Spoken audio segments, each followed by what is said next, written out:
Hey guys, what's up? It's Skycat Live. It's 8:10 p.m. on 6/18/2024, and it's a wonderful Tuesday. I think, isn't it Tuesday? I believe it's Tuesday. Tuesday, June 18, 2024. And I am going to be playing some Fallout 76, some EVE Online, and some FFXI today. I hope you guys are doing well. I love you guys. Thank you so much for hanging out with me. I'm going to get to it now. With no more further ado. We're going to play some Skyline Valley today. It's got 200 atoms for free, which is cool. Go look at the store, I guess.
Two pay-to-win items on the same day. Okay, so I have 1.5 billion for the Ferrickson Alliance fleets. Yes. Does SRP cover Navy issued cruisers for the Ferrickson Alliance fleets? Yes. We are $6. Can I commit church and kick you? Please feel free to persuade you that many of us are bots.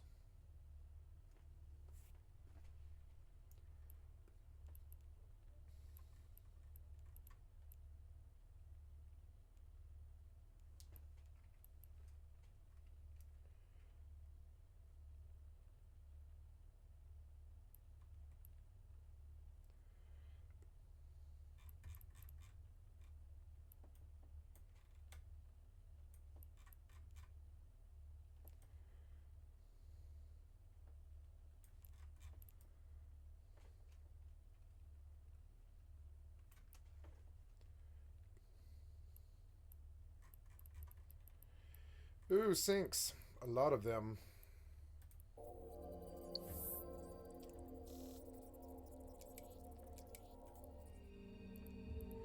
Aw.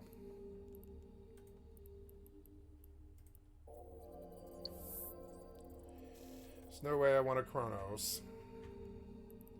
But you gotta try, right? 159, Bad Bunny.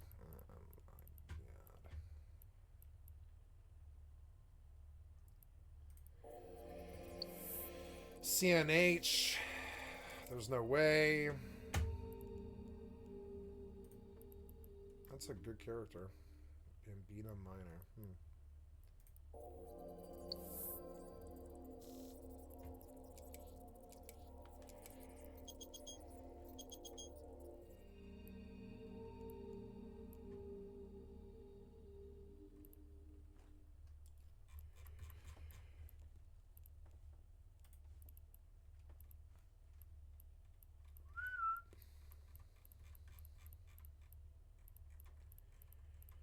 So in 20 minutes... Oh, yeah. That one's going to expire, but I won't get any money.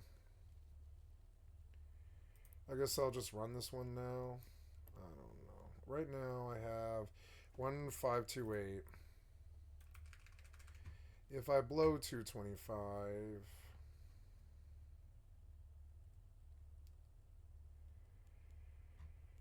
what happens? They don't get that payout. Their D-Livid is 1, 2, 3, 10 plus 7 is 10 times 6 is 60 mil. Like, I don't understand.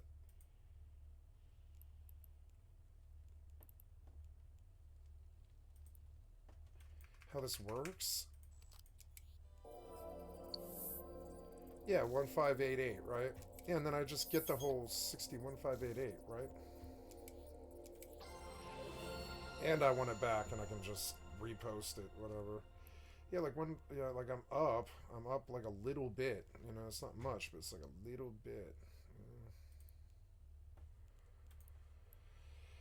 So, no. Those will all expire, but that's alright. We can just repost them. This one is 30 mil.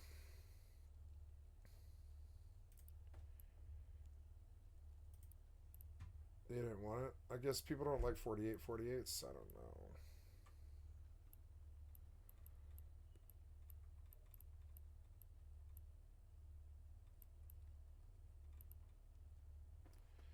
This one's like good money, but it'll just keep going, I think. Some of these might actually end.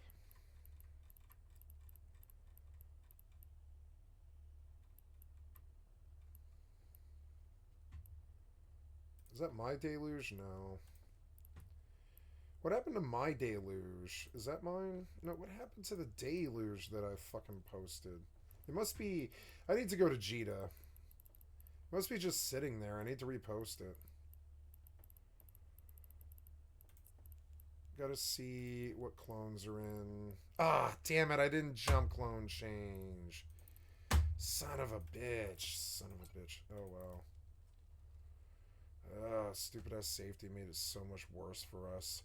Stupid pieces of worthless Eve shit making a good game way worse. Where they could just go to nullsec. Fucking stupid, worthless piece of shit.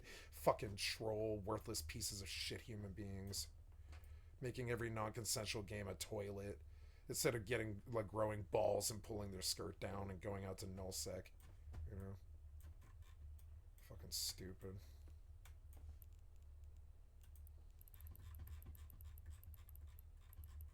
Hey, I mean, I guess they got to turn games into toilets. Their whole lives are toilets, so they've got to turn the games they play into toilets too.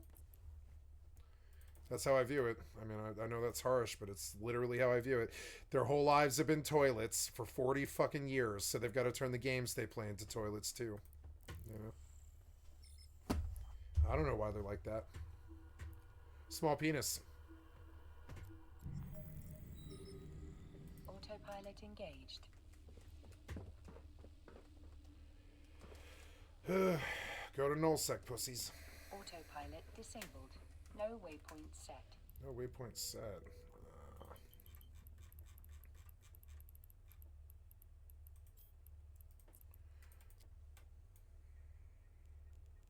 Autopilot engaged.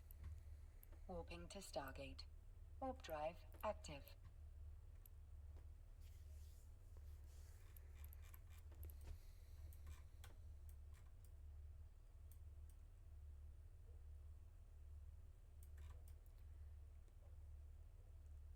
Approaching Stargate.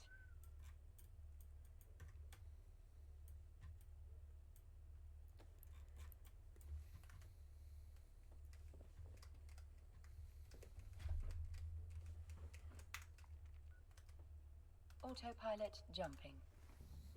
Okay, I have a lot of copper ingots. 2, 3, 4, 5, 6, 7. Gotta buy silver. Nope. Whoever was here bought the silver. Why does somebody come here and buy the fucking silver? That's stupid. Oh my god. Why are you going out of your way to contend with me? You're fucking stupid. See? Whatever.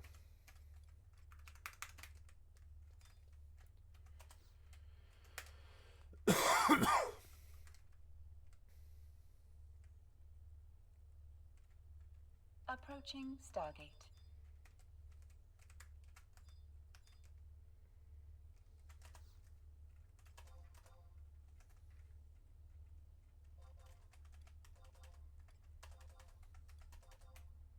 Autopilot jumping.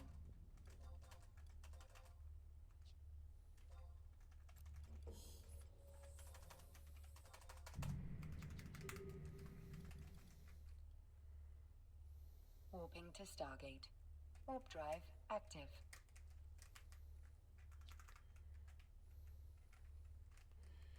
Well, that's good. I've got fire crystals now.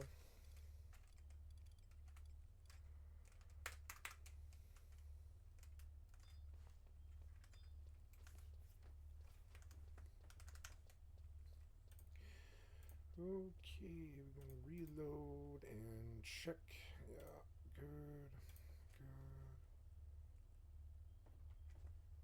Mute and mini player. And camera, like more.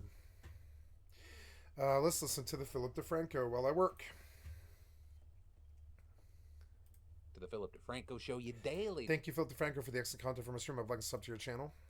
dive into the news, and I got an extra large show for you today. So how about you buckle up, hit that like button, otherwise we'll punch you in the throat, and let's jump into it. Starting with, in big internet and business drama news, we need to talk about Kick, right? And they're the streaming platform that's kind of known for two things. One, it's where seemingly a lot of people go when they get kicked off of the other platforms. And two, they have just thrown down so much damn money for streamers. I mean, we're talking about reportedly millions and millions of dollars luring some of the biggest names over to the platform. But now they're in the news for a completely new reason, because you had a former Kick employee by the name of Melissa posting a video with some serious accusations about the company's leadership and staff. With Melissa in the video talking about how hostile the culture at the company is as a whole. There was just a consistent disrespect to other people's opinions and beliefs.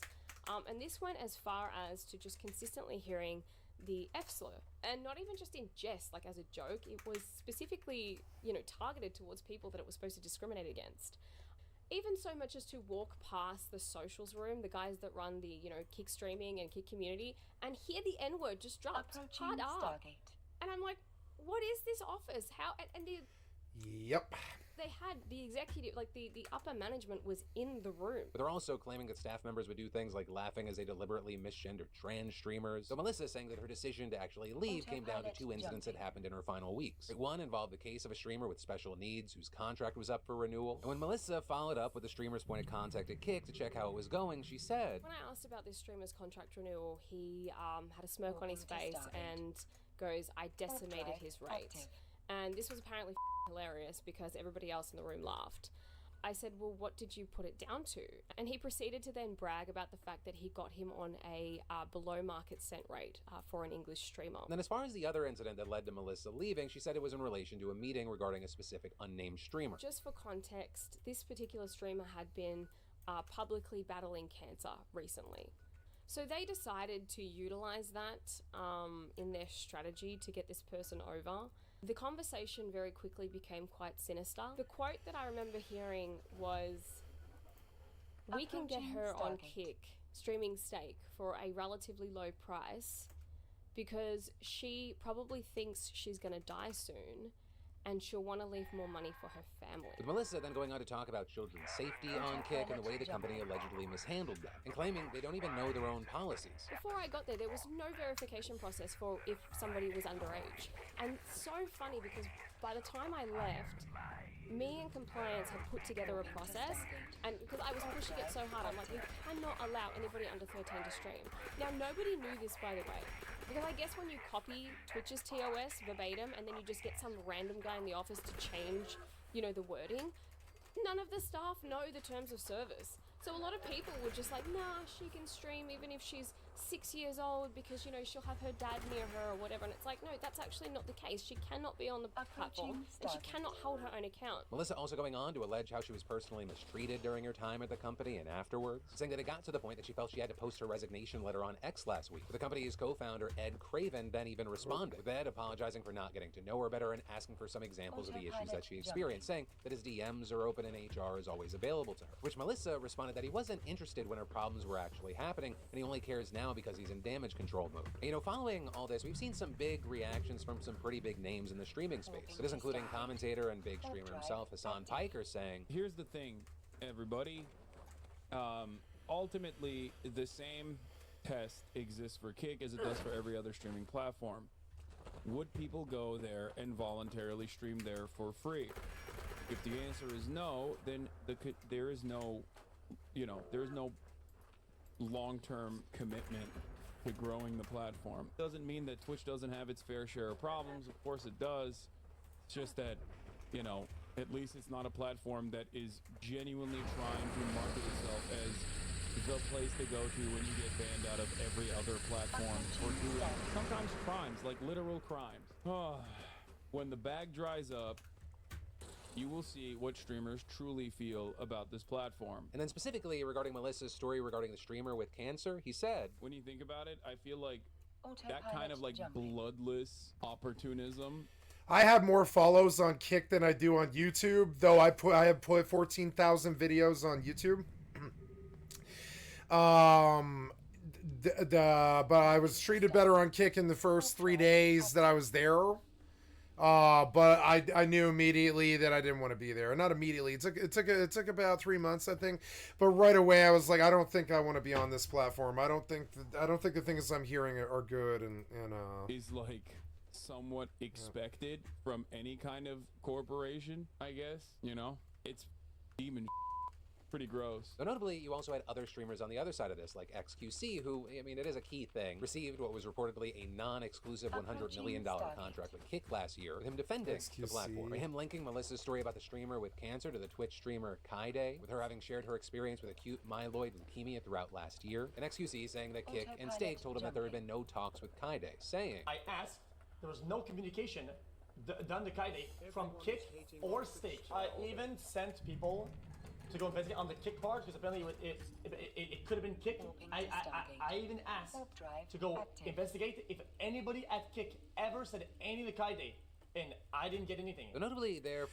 Poor XQC, he has to talk slower for them because they're stupid and slow. They didn't get good educations. They don't read books, and so they're like, XQC talks too fast. Motherfucker, he's French Canadian from the Overwatch scene. I couldn't believe I got that shit from the fucking community. I didn't like a lot of the things that they said. You're fucking stupid. Haven't seen any response from Kaide that we have from the special needs streamer Melissa mentioned. But that seems so now he's talking slower so you can understand what his French Canadian ass is saying. And it's like, fine. seemingly being JCuture27, who said Kick never lowered his deal. And Melissa then responding, "I'm sorry for having you involved in this. I did, however, relay a conversation that was definitely had. I'm unsure if my video changed their mind or not, but I'm just glad you've gotten to keep your contract." And we saw Kick's leadership also honing in on the fact that Melissa really didn't provide any hard evidence to back up her claims. If evidence is ever presented, we will 100%. We take the allegations seriously. We're continuing to investigate them internally. No, you don't. And this is despite, evidence being presented. Is that a death clock painting? So that's something that's very, very important to this team, that it doesn't matter that these are allegations. Fucking girl repellents in the fucking background. Is that Johnny fucking Bravo? Are you fucking serious? What matters is getting down to, is this stuff really happening? But he went on to say that none of these complaints have been brought up internally. But, with all that said, I gotta pass the question off to you. Where do you land on this? What are you thinking? And then, if you're making or even posting fake AI porn, in the very near future, you may be getting real-life fucked. And that's because today, you had a bipartisan group of senators led by Ted Cruz rolling... Yeah, the Republicans will come after you for that real hardcore. You guys like that Republican Party so much. None of us can fucking figure it out. You understand they don't want you free, right? They don't want you doing anything like sex or anything like that. No, they believe in family values and God and all that stuff. They don't like sex. They're gonna fucking, if you like AI sex or hentai or anything like that, they consider you to be wicked. They really do. They think you're going to hell. This guy thinks you're going to hell. if you watch hentai, and now they're gonna come after you. This is the party that you love so much. You're so fucking stupid. These people hate everything about you. If you're an internet culture person, the Republican Party actually literally hates you. Now, they won't say this to your face if you vote Republican, but I mean, They do hate you. They hate the internet culture. They absolutely do. They think they're a bunch of based, like, people who don't have family values. Docking request accepted. And so they're coming after fucking deep AI porn and all this, because trust me, they hate porn. They're taboo people. They hate stuff like that. Crack down on deepfake revenge porn. Within one Well, yeah, revenge porn definitely needs to be off the internet. Shit's dirty as fuck. to make it a federal crime to publish Yeah. I mean, it should have been day one, but I mean, they like that. consensual intimate imagery, or NCII. And in addition to making it illegal to knowingly post this content online, the bill would also require social media companies to develop procedures to remove this kind of content within. Do you know how many stupid, like, fucking male toxic fucking, you know, Andrew Tate idiots this is gonna screw in the ass? Screw in the ass. It's gonna be hilarious. Where they can't come up with that fucking, you know, trafficking money anymore. Hours of receiving valid notification from a victim, with it also mandating that the platforms make, quote, reasonable efforts to remove copies of the images. And in the press release out... My God. The internet just completely destroyed the human race, I think. I mean, I hate saying it that way, but I think it kind of did. I don't think it should stop. But I think we should definitely, you know... yeah, I guess I'll keep it. I'll keep the Gila because it was free. It was like fucking free. But this Astero was not free. And I'm definitely going to sell it. 72 million off of a 40 win or something like that. Yeah, I'll take the 30 mil. More money. No, why did I not get my money? Oh, well.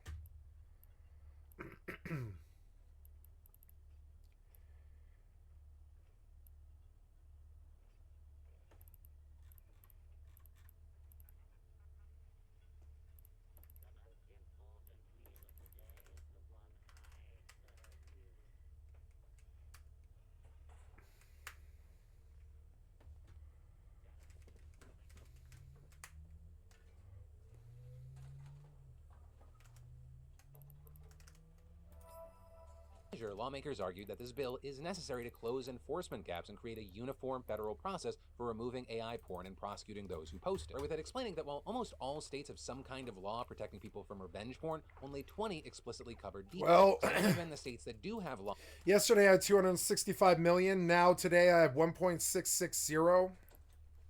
I didn't buy it. I just sold. Laws on the books. They have different classifications for the crime. Doing pretty fucking well. I'm doing pretty fucking well, I must say.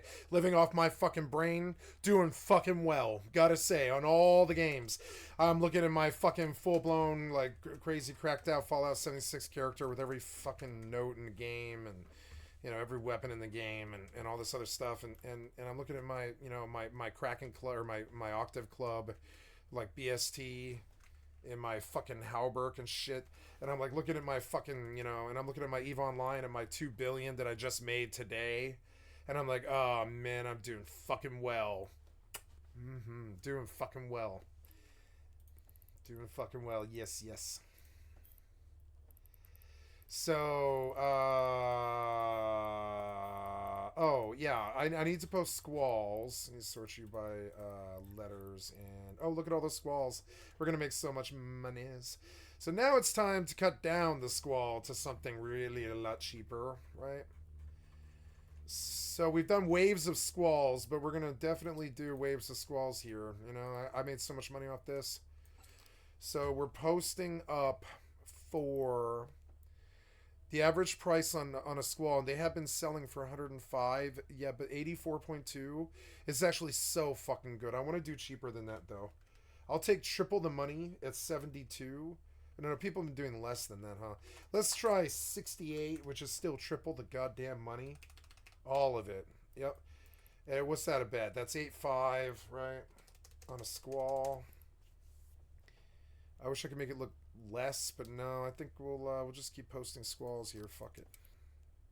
Oh, did my deluge not sell? No, it didn't. Okay, so we're gonna post the deluge next. I want to keep this ship.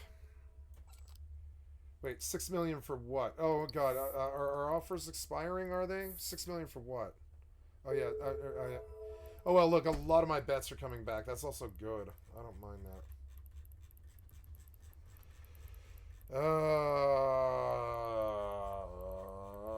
you down here to ones that are expiring. Make sure I don't miss anything like that. Like that's like actually money, you know. Lots of squalls that were claimed. Yeah, 13 times 8 was that's like that's a lot higher. 106, I think. And,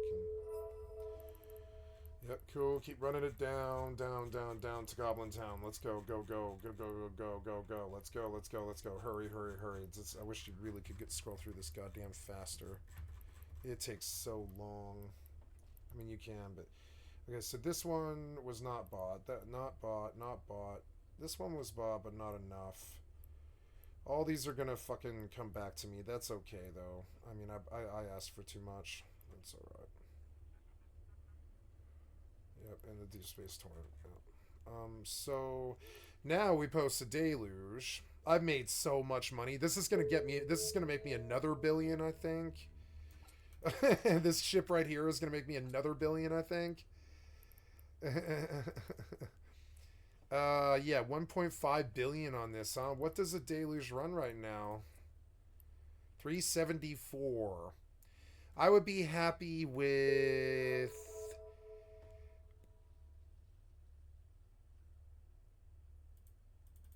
I spent 700, so I would be very happy with 900 for this. I don't know what the average is. It's like, yeah, I would be very happy with 900 would be a good profit. Yeah, we'll try that. There's 125 offers at, and I'm playing the average here at a bit less. Yeah, I would say, yeah, great. I'll take $1 billion. Absolutely. Yeah, but all those are coming through. That's okay. It's gonna be a lot of money back.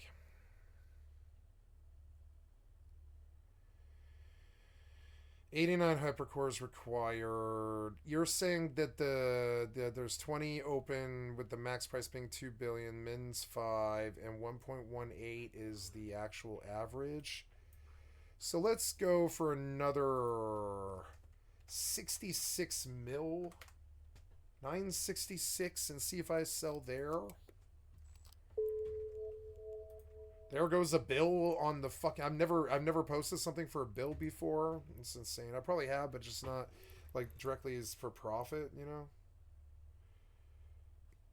Yeah, I'm not going to get that one. It's going to expire. That's alright. Yeah, a lot of these are expiring. It's fine.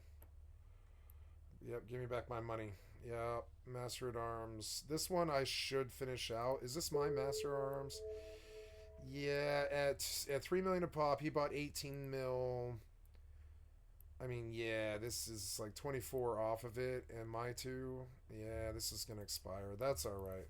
I didn't sell this Master at Arms, but I don't mind not selling the Master at Arms. That's okay. What did I ask for this? Oof, yeah, like 150 or something like that.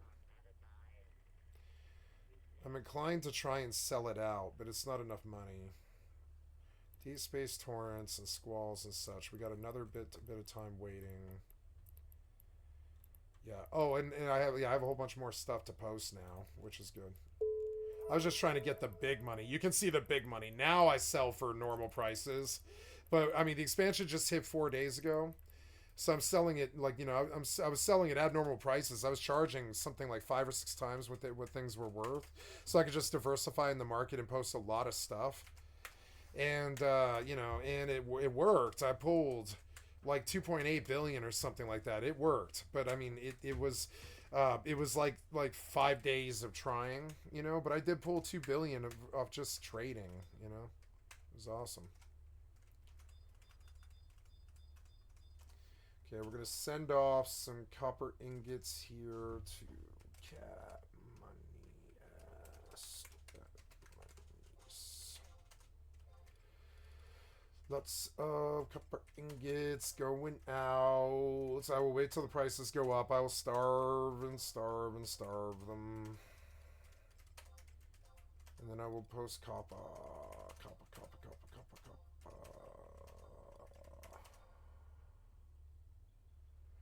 Yes, very good. Do I have any money coming back? I don't think so, huh? Nope. I do, however, have 50k worth of silver ingots sitting on me. But I'm seeing that copper kind of got flooded, and I should maybe stop producing so much of it. But I don't know. It seems like it'll eventually pay out really well. So whatever. Now, this game looks like it's actually playing sort of well on display adapter, but not really. At least it doesn't graphically fuck up, you know? But I'd much rather have it in...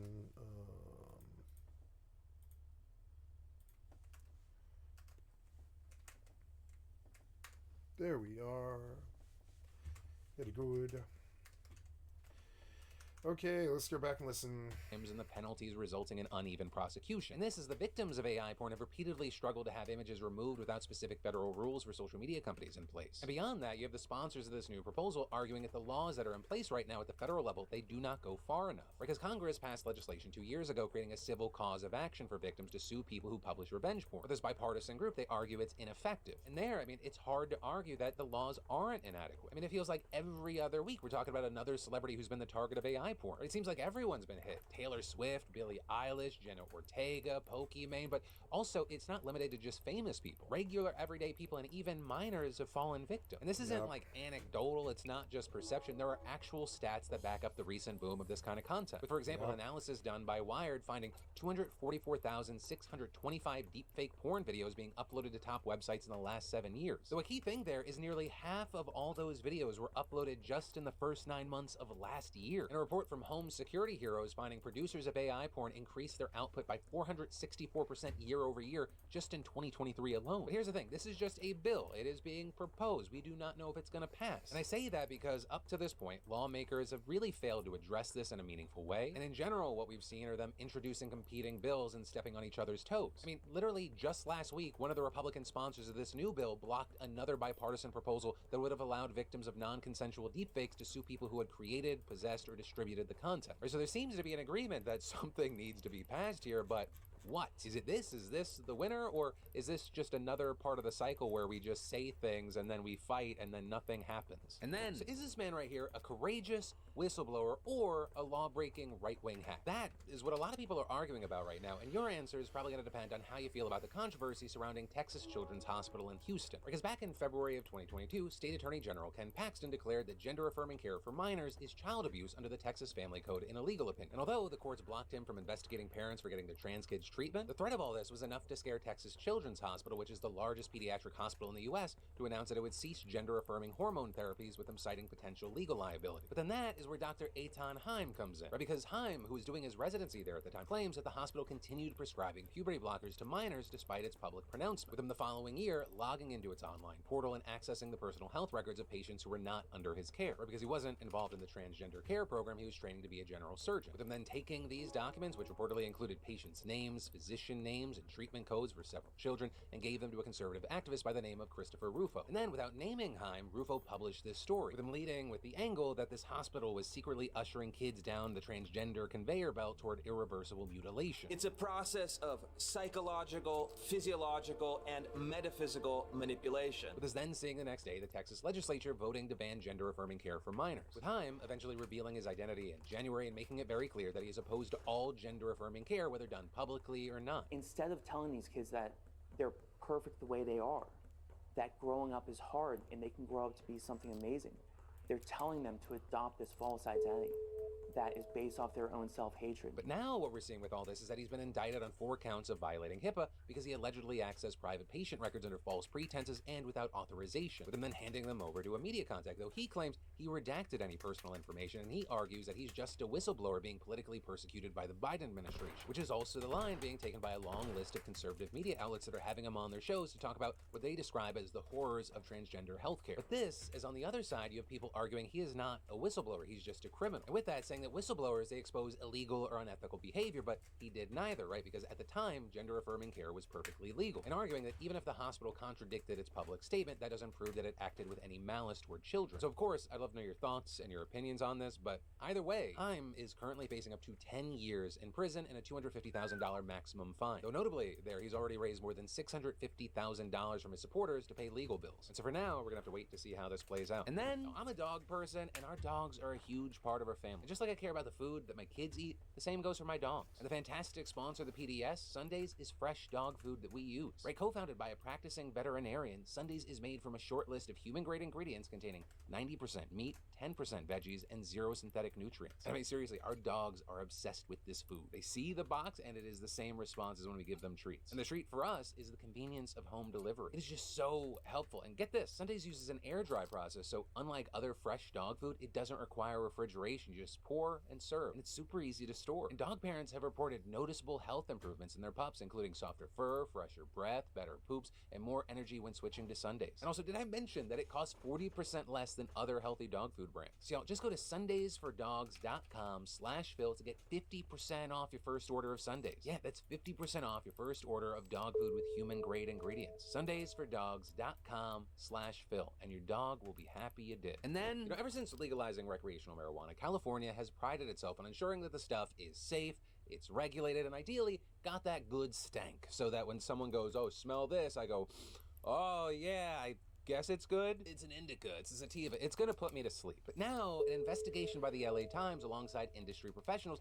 found that weed across the state's actually plagued with dangerous chemicals that far exceed legal limits despite stiff regulations on paper. This including stuff like chlorphenapyr, which is an insecticide where any amount is considered unsafe in weed, as well as bifenazate, which was found at 237 times the safe limit and is believed to cause reproductive issues and mess with endocrine receptors. And those two were just the tip of the iceberg. In total, 29 chemicals were found that far exceeded safe limits, and 45 toxic chemicals were found overall. But also, one of the wild things here is that California regulators have actually known about these results for a while now, but actually not because their labs caught it. Instead, it's because private labs like Infinite Chemical Analysis Labs, they had been testing the products on their own and complaining to the department about how contaminated the weed was. They tested 42 products that were previously deemed safe, and they had drastically different results, causing their CEO to try and get regulators to act last year. But the end result there was that out of the 42 dangerous products tested, only a single one was recalled, and 3 others were just quietly removed from shelves. And so the CEO then tried to escalate the issue by directly emailing Governor Gavin Newsom, saying those failing products alone represented 150,000 packages of flowers, vapes, or pre-rolls for sale to unsuspecting consumers. That then resulting in another recall, but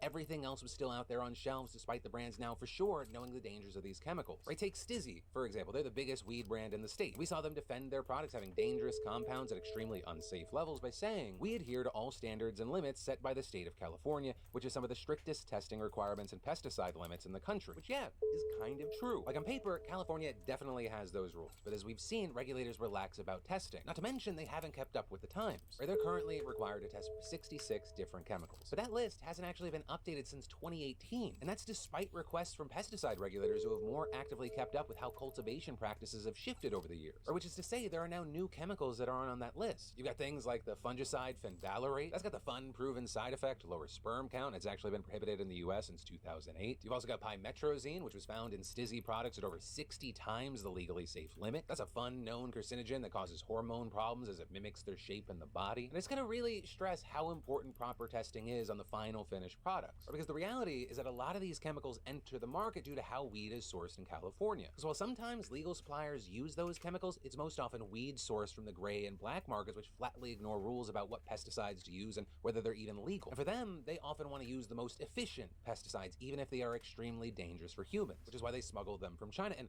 one of the biggest issues surrounding all this is how the agencies are set up, as well as the breakdown of interagency action. California has an agency that does some of the most rigorous testing about pesticides, but they point out that the ability to recall products and test products themselves, that rests solely on the Department of Cannabis Control. And you've got insiders within the department telling the LA Times that there's a general lack of willpower to rock the boat too much because of the importance of not disrupting the market. Though I will say there is some good news here. This report now seems to have sparked some sort of action, right? Because shortly after it came out, the deputy director of lab services left the department. Now officially they didn't say why, but it seems pretty fucking damning. And on top of that, when these outlets started asking the agency questions back in January as part of their investigation, dispensaries started getting notices about new recalls. Although that kind of missed the mark, as those recalls were because of mold and misleading claims, not because of their dangerous chemicals. Also, for the Californians out there, or if you got your hands on any Cali weed and you want to see how dirty it is, I'm gonna link down below. They have a table that you can search and it'll tell you what chemicals are in there and whether it's beyond safe limits. And as for the agency, I mean, we're gonna have to wait to see what happens from here, because it seems like their job, right, keeping consumers safe,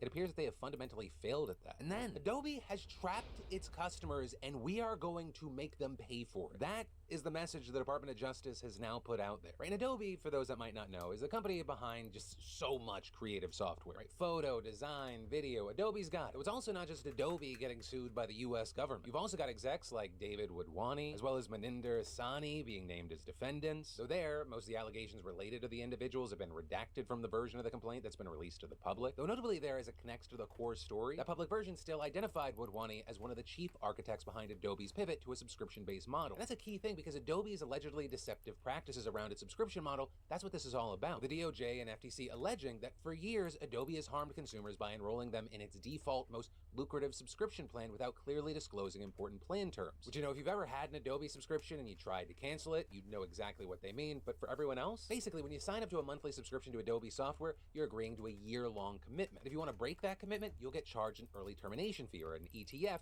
that can amount to hundreds of dollars. And according to the complaint, Adobe clearly discloses the ETF only when subscribers attempt to cancel, turning it into a powerful retention tool that traps consumers in subscriptions they no longer want. With the document also noting that when you sign up, Adobe hides these terms in the fine print and behind optional text boxes and hyperlinks, with one of the big claims there being that these disclosures are intentionally designed to go unnoticed. And then going even further, they claim that Adobe, quote, deters cancellations by employing an onerous and complicated cancellation process, including by surprising you with that ETF that you probably didn't even know you agreed to. And so another side effect of this whole complicated process is that you have subscribers believing, hey, I successfully canceled this, but then they just continue to get charged, with them then only realizing that they're still getting charged when they look at their bank accounts months later. Now, of course, on the other side of this, you have Adobe denying, releasing a statement saying we are transparent with the terms and conditions of our subscription agreements and have a simple cancellation process, and saying that they plan to fight the allegations in court. Though also, I'll say an important thing with this whole situation is to note that this is not the first time this has happened to a company. Right? Last year, for example, the FTC sued Amazon for making it hard for customers to terminate their Prime memberships. But we'll have to wait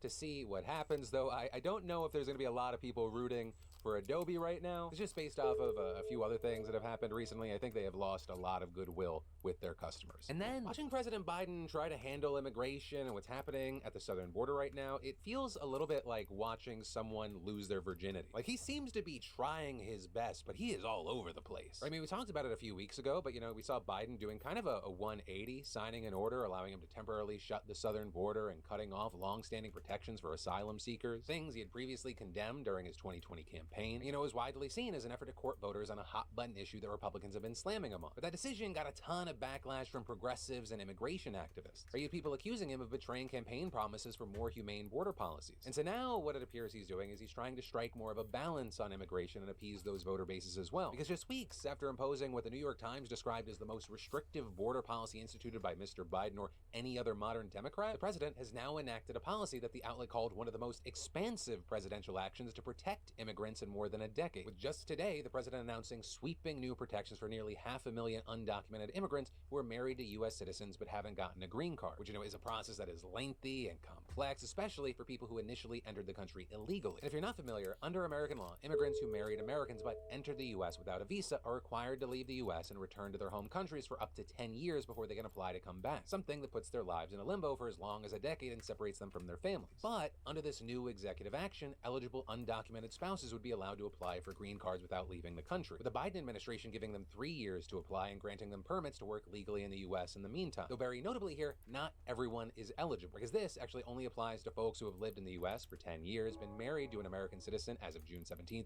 and do not have a criminal record. But still, we're talking about a lot of people, with administration officials estimating this will apply to roughly half of the estimated 1.1 million undocumented immigrants married to Americans. And also big, it'll apply to around 50,000 non-citizen children of undocumented spouses under the age of 21 who have become stepchildren of U.S. citizens. And then even beyond that, Biden announced that he'll also be enacting a work visa program for DACA recipients, right? Dreamers, people who are brought to the U.S. as children. With that making it easier for dreamers to get work visas if they have higher education degrees and have been offered a job from an employer in a field related to their degree. Right, so some absolutely major moves on Biden's part here. And notably, it's a move that experts say could actually help Biden in swing states like Nevada, Arizona, and Georgia, with each of those home to more than 100,000 voters and households with mixed immigration status. And so with this, we've seen different reactions reactions like that of Nevada Senator Catherine Cortez Masto, who wrote an op-ed this week arguing that protecting undocumented spouses will help the economy in her state. Also adding, it's the right thing to do, it's the smart thing to do. But on the other side of this, as you'd expect, a ton of conservatives are mad about this move, something potentially undermining any goodwill Biden may have garnered with his decision to temporarily close the border earlier this month. And then, I'm just going to open up with a headline here that the fantastic partner, the PDS, Beam Dream, has the best offer going on for a very short time for you beautiful bastards. 45% off for the next 48 hours. You know, I've been using Dream for years, and I really like that it doesn't make me feel groggy come the morning. Instead, you know, I wake up feeling refreshed and ready to take on the day. And Beam is made with the highest quality sleep-promoting ingredients to help you and me unwind from busy days and get the deep sleep that we need and deserve. There's also no added sugar, and it's only 15 calories with a lot of delicious flavors to choose from. You know, you've got peanut butter, their original flavor, cinnamon cocoa, white chocolate peppermint, which definitely is one of my favorites. And just one scoop of Beam Dream is clinically shown to help you fall asleep faster, sleep through the night, and wake up refreshed. Also, if it's a hot summer night and you don't want to drink something warm, Beam's Dream Capsules are a great option. Plus, they're also great to have when traveling. So jump in on this 45% off deal right now by going to shopbeam.com/DeFranco and use code DeFranco, or just scan the QR code to get their best offer yet. But a big thing, it is only for the next 48 hours. That's shopbeam.com/DeFranco and use code DeFranco. And then we need to talk about algorithms. Right? Because in recent years, one of the things I've seen on the left, the right, in between, in all aspects, are people blaming algorithms. And the thing is, depending on what they're talking about, they're not always wrong. Which is why today, I want to talk about something that's commonly referred to as algorithmic price fixing, or algorithm collusion. Right, so price fixing is basically when competitors collude to raise, lower, maintain, or stabilize prices or price levels. But the key thing about that being it is illegal, you know, because it undermines competition and innovation, and it just hurts consumers. But a big part of this conversation now is that thanks to pricing algorithms, it's much easier for companies to engage in this type of behavior. And that's because competitors, they no longer have to meet in secret to hatch some price fixing conspiracy. Hell, they don't even have to communicate. They just have to use a common pricing algorithm. Right, and to give you a better idea of exactly how this works, let me tell you about some concerns that were laid out by Senator Amy Klobuchar. She sent a letter this year to the Justice Department and the Federal Trade Commission, and in it, she specifically emphasized the issue of algorithms in the healthcare marketplace, describing how firms may be using algorithmic tools to undermine competition and push additional costs onto patients that receive healthcare out of their insurance. And with that, highlighting recent reporting by the New York Times on a firm called MultiPlan, which is this little-known data analytics firm that works with major insurers like United Healthcare, Cigna, and Aetna. And notably, it promises to help contain medical costs using fair and independent analysis. But in reality, Klobuchar, as well as experts in antitrust law, say that MultiPlan has an arrangement with health insurers that could amount to price fixing. But rather than having to compete to offer better coverage, insurers can use the prices recommended by MultiPlan's algorithms, knowing that their competitors are likely doing the same. And so notably with that, MultiPlan's reach is massive. Because in addition to United Healthcare, Cigna, and Aetna, the company reportedly works with Kaiser Permanente, Humana, and some Blue Cross Blue Shield plans, with the firm estimating that its reach extends to more than 100,000 health plans covering more than 60 million people. And one of them, for example, was a woman by the name of Gail Lawson, where she got left with a $100,000 bill after a complex surgical procedure, with her doctor only getting reimbursed by her insurer for around $5,000. And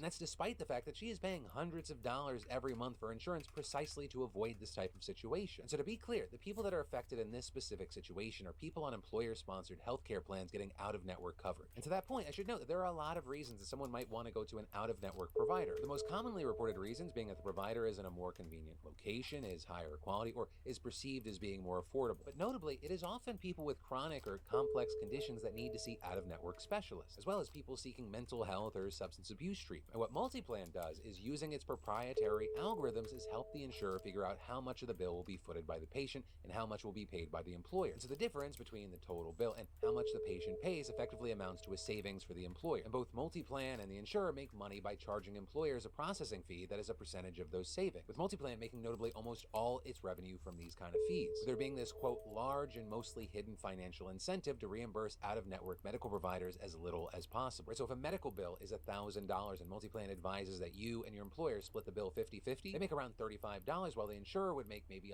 $175. But if they instead say that you should pay $800 of the bill, then MultiPlan and the insurer's profit soar. And actually, because of that incentive, the fees paid to an insurance company and MultiPlan sometimes far exceeded the amount paid to providers who treated the patient. In one case, for example, Cigna took in nearly $4.5 million from employers for processing claims from 8 addiction treatment centers in California, whereas the centers themselves themselves, they received only a little over $2.5 million.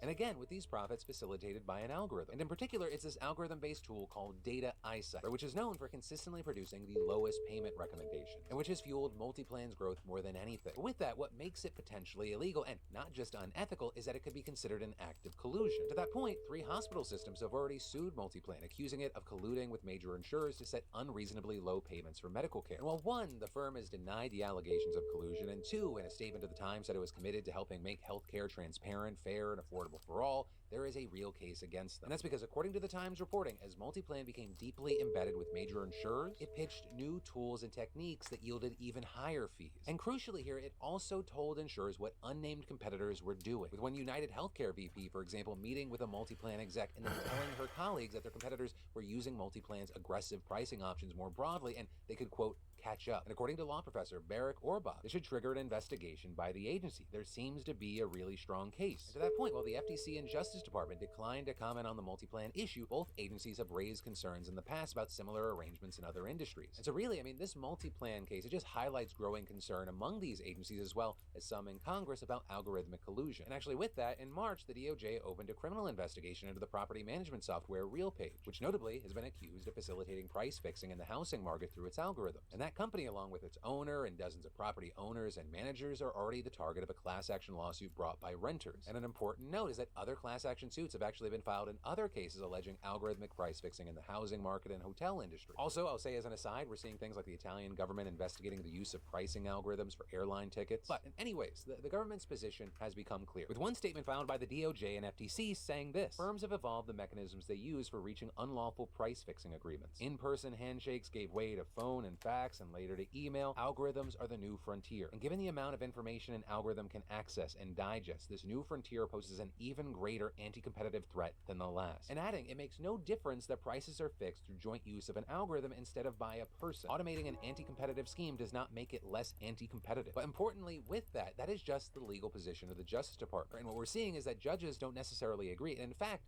some cases have been dismissed. So basically, the laws that we have in place may not be up to date with this so-called new frontier, which is why you see Klobuchar telling the Times, it's not clear whether current antitrust laws are sufficient to stop this practice. It is much better just to clarify this and to close the loophole. And that's why she and other lawmakers have... I voted for her for president. I wish she had won. This madness wouldn't have been the madness that it was. We would have just had another Obama, and things would have been boring. I like boring when it comes to politics, you know? I liked her. I voted for her. I wanted her to win. I wish she would still win. I wouldn't mind a female president, and I wouldn't mind somebody with a good head on their shoulder. She's too old. That's her only problem. Other than that, I really liked her, and I wish she had won, and I wish she had taken my nomination instead of, you know, bowing out for Hillary and Bernie or whatever it was that she did. I forget what era that was, but I forget the particulars, but she bowed out, and I think she's the only leader left in the country, you know, besides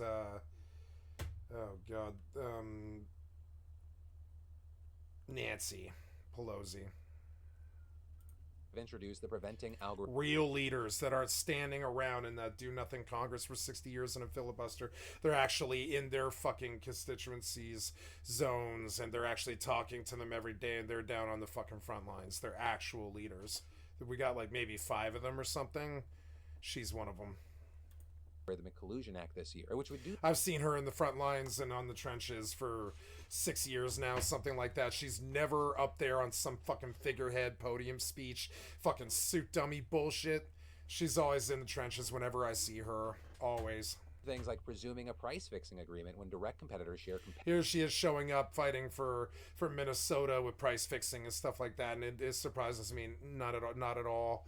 An actual real politician. They, you know, one of the things that's kind of funny about the do nothing filibuster is no matter what, a broken clock is right even 2 times a day, you know? So like like, you're gonna occasionally still find a real politician. They're fucking rare, but I mean, they're like, you can't alienate all of them or take over the whole government. There's still gonna always be somebody in the background trying to fucking take care of their kids' education. Like, if I had to swing at what her worries are, I bet they're about that her kids aren't getting the education that she wanted. Sensitive information through a pricing algorithm, as well as requiring. And by her kids, I mean the people in her community. Companies that use algorithms to set prices, to disclose that fact, and to give antitrust. Yeah, and she's after him for antitrust and price fixing and all this other stuff, and I wish she had taken president. We wouldn't have had the Donald Trump mess. We wouldn't have had January 6th. I really just don't see Amy Klobuchar ever fucking engaging in something crazy like that. I just don't even think it would ever even enter into the equation. I just don't think that kind of life or that kind of drama or that kind of problem is intrinsic to her personality in any way or fucking form. I trusted her a lot more, not because she was a Democrat. I don't trust her party at all, but because she actually is in the trenches every single time I fucking see her actually talking about something that I really care about. I've never ever seen Trump or Biden. Well, I saw Biden do that with Build Back Better, but that was it. I'm talking about all the rest of it. We don't really see eye to eye. He's an old style Democrat from the do nothing, the do nothing fucking House of Holes. We have a House of Holes instead of House of Representatives. And now we know how many holes it takes to fill in the Pentagon. Algorithm. So it's going to be very interesting to see where these lawsuits and these investigations. Yep. So every time I see her, she's up in some lawsuit or something trying to get at them for fucking corruption and shit like this. And I like that. I like that. I like seeing somebody who actually still cares. And where the legislation in Congress. I wish she would run again, but I think they kind of kibbutz with her and fucked around. And I think she kind of found out that it's all a rigged election anyways. I don't mean rigged. I mean, like, it's all bought. It's all the lobby. It's not a rigged election like Trump was saying. I'm saying that it's a rigged game, in the respect that the lobby buys out the presidency. If you think that the popular vote or anything at all, the electoral has to do with some of it, but I mean, like, overall, the lobby buys the next president. That's how that works. So if we got Trump, it's because the lobby swang right that cycle or whatever. But really, it's like whoever's president is totally bought by the lobby, and so and that has nothing to do with us as the American people. And that's why Klobuchar couldn't win. I'm sure she stepped out. It's why Bernie couldn't win. They all get up to the top there, and then they realize that the lobby won't touch them, and then that they can't win.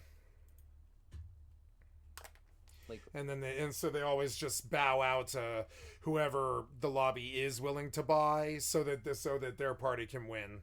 That's what always happens. That's what happened with Klobuchar and fucking Bernie and Hillary, and the lobby steps up, and they come to Bernie about 4 months before the election, and they come to Amy.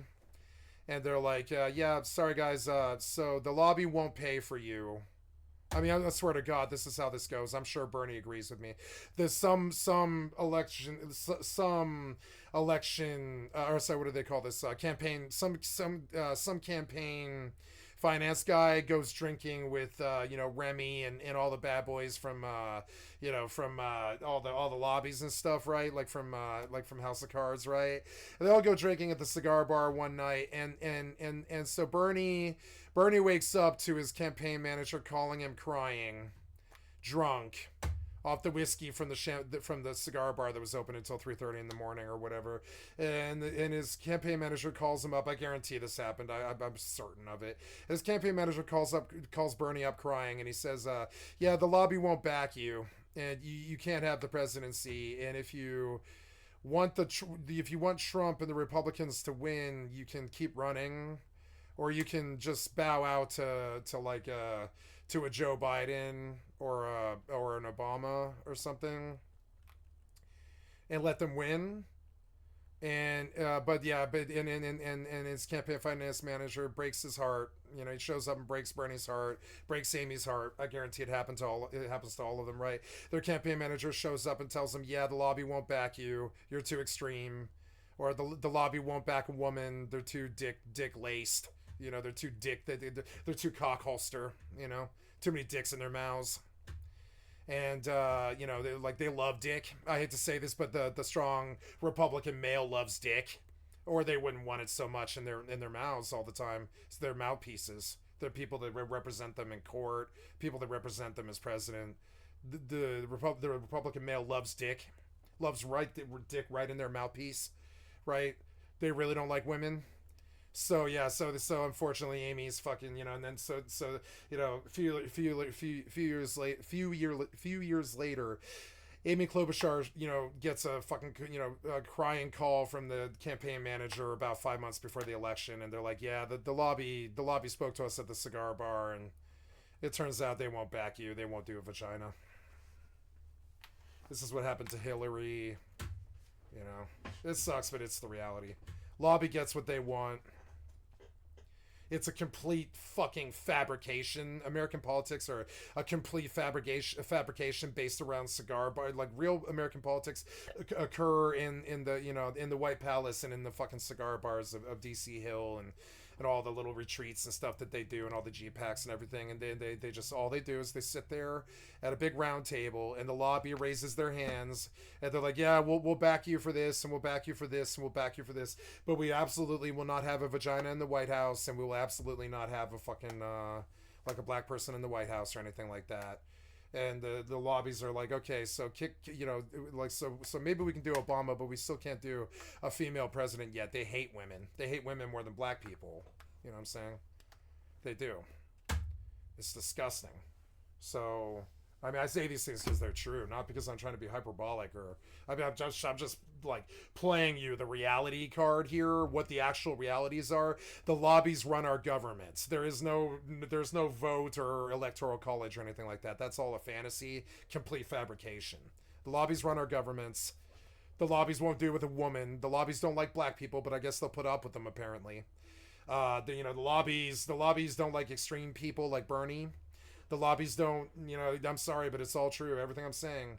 So, like, you know, so it's like abundantly clear every time somebody like Amy Klobuchar steps down that our government is hopeless. Like, hopeless. I gave up on it in 2015 when they cast all these kids out on the street, when Mitch the bitch, you know, or I'm sorry, John the boner, cast out like 7 million kids on December 23rd, 2015. And ended pandemic unemployment assistance because the government was destitute.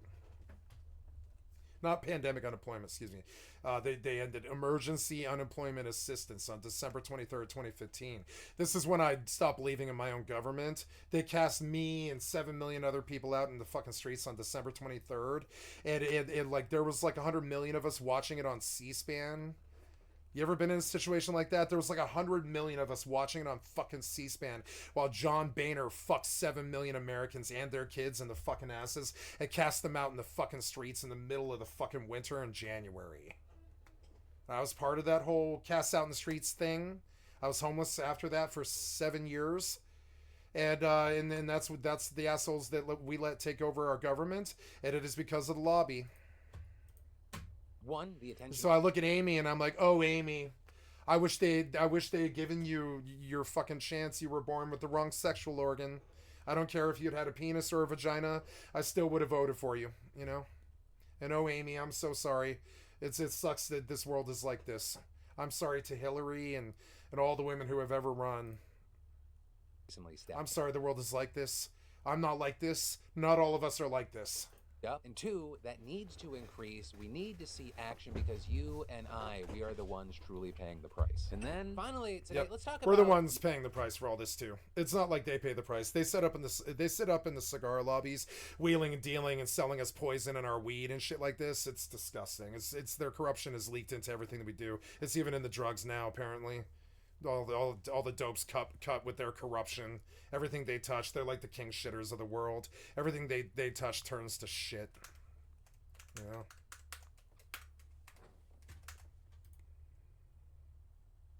where we dive into the comments and talk about what y'all had to say. Starting with the leaked I'm Alex videos and the other allegations. With the top comment being, I'm Alex is 100% my finally I have never inappropriately touched a woman, not once, and I never will.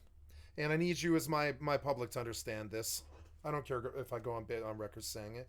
I've never improperly handled a woman in any way or fucking form. And these, like, seems like all these rich, successful streamers are turning out to be either pederasts or rapists or sexual, you know, assault people, SA people. And, have a reason to justify my previously vibes-based dislike of a person. Yeah, the vibes-based dislike thing is really strong for me. That's how I make all my goddamn decisions.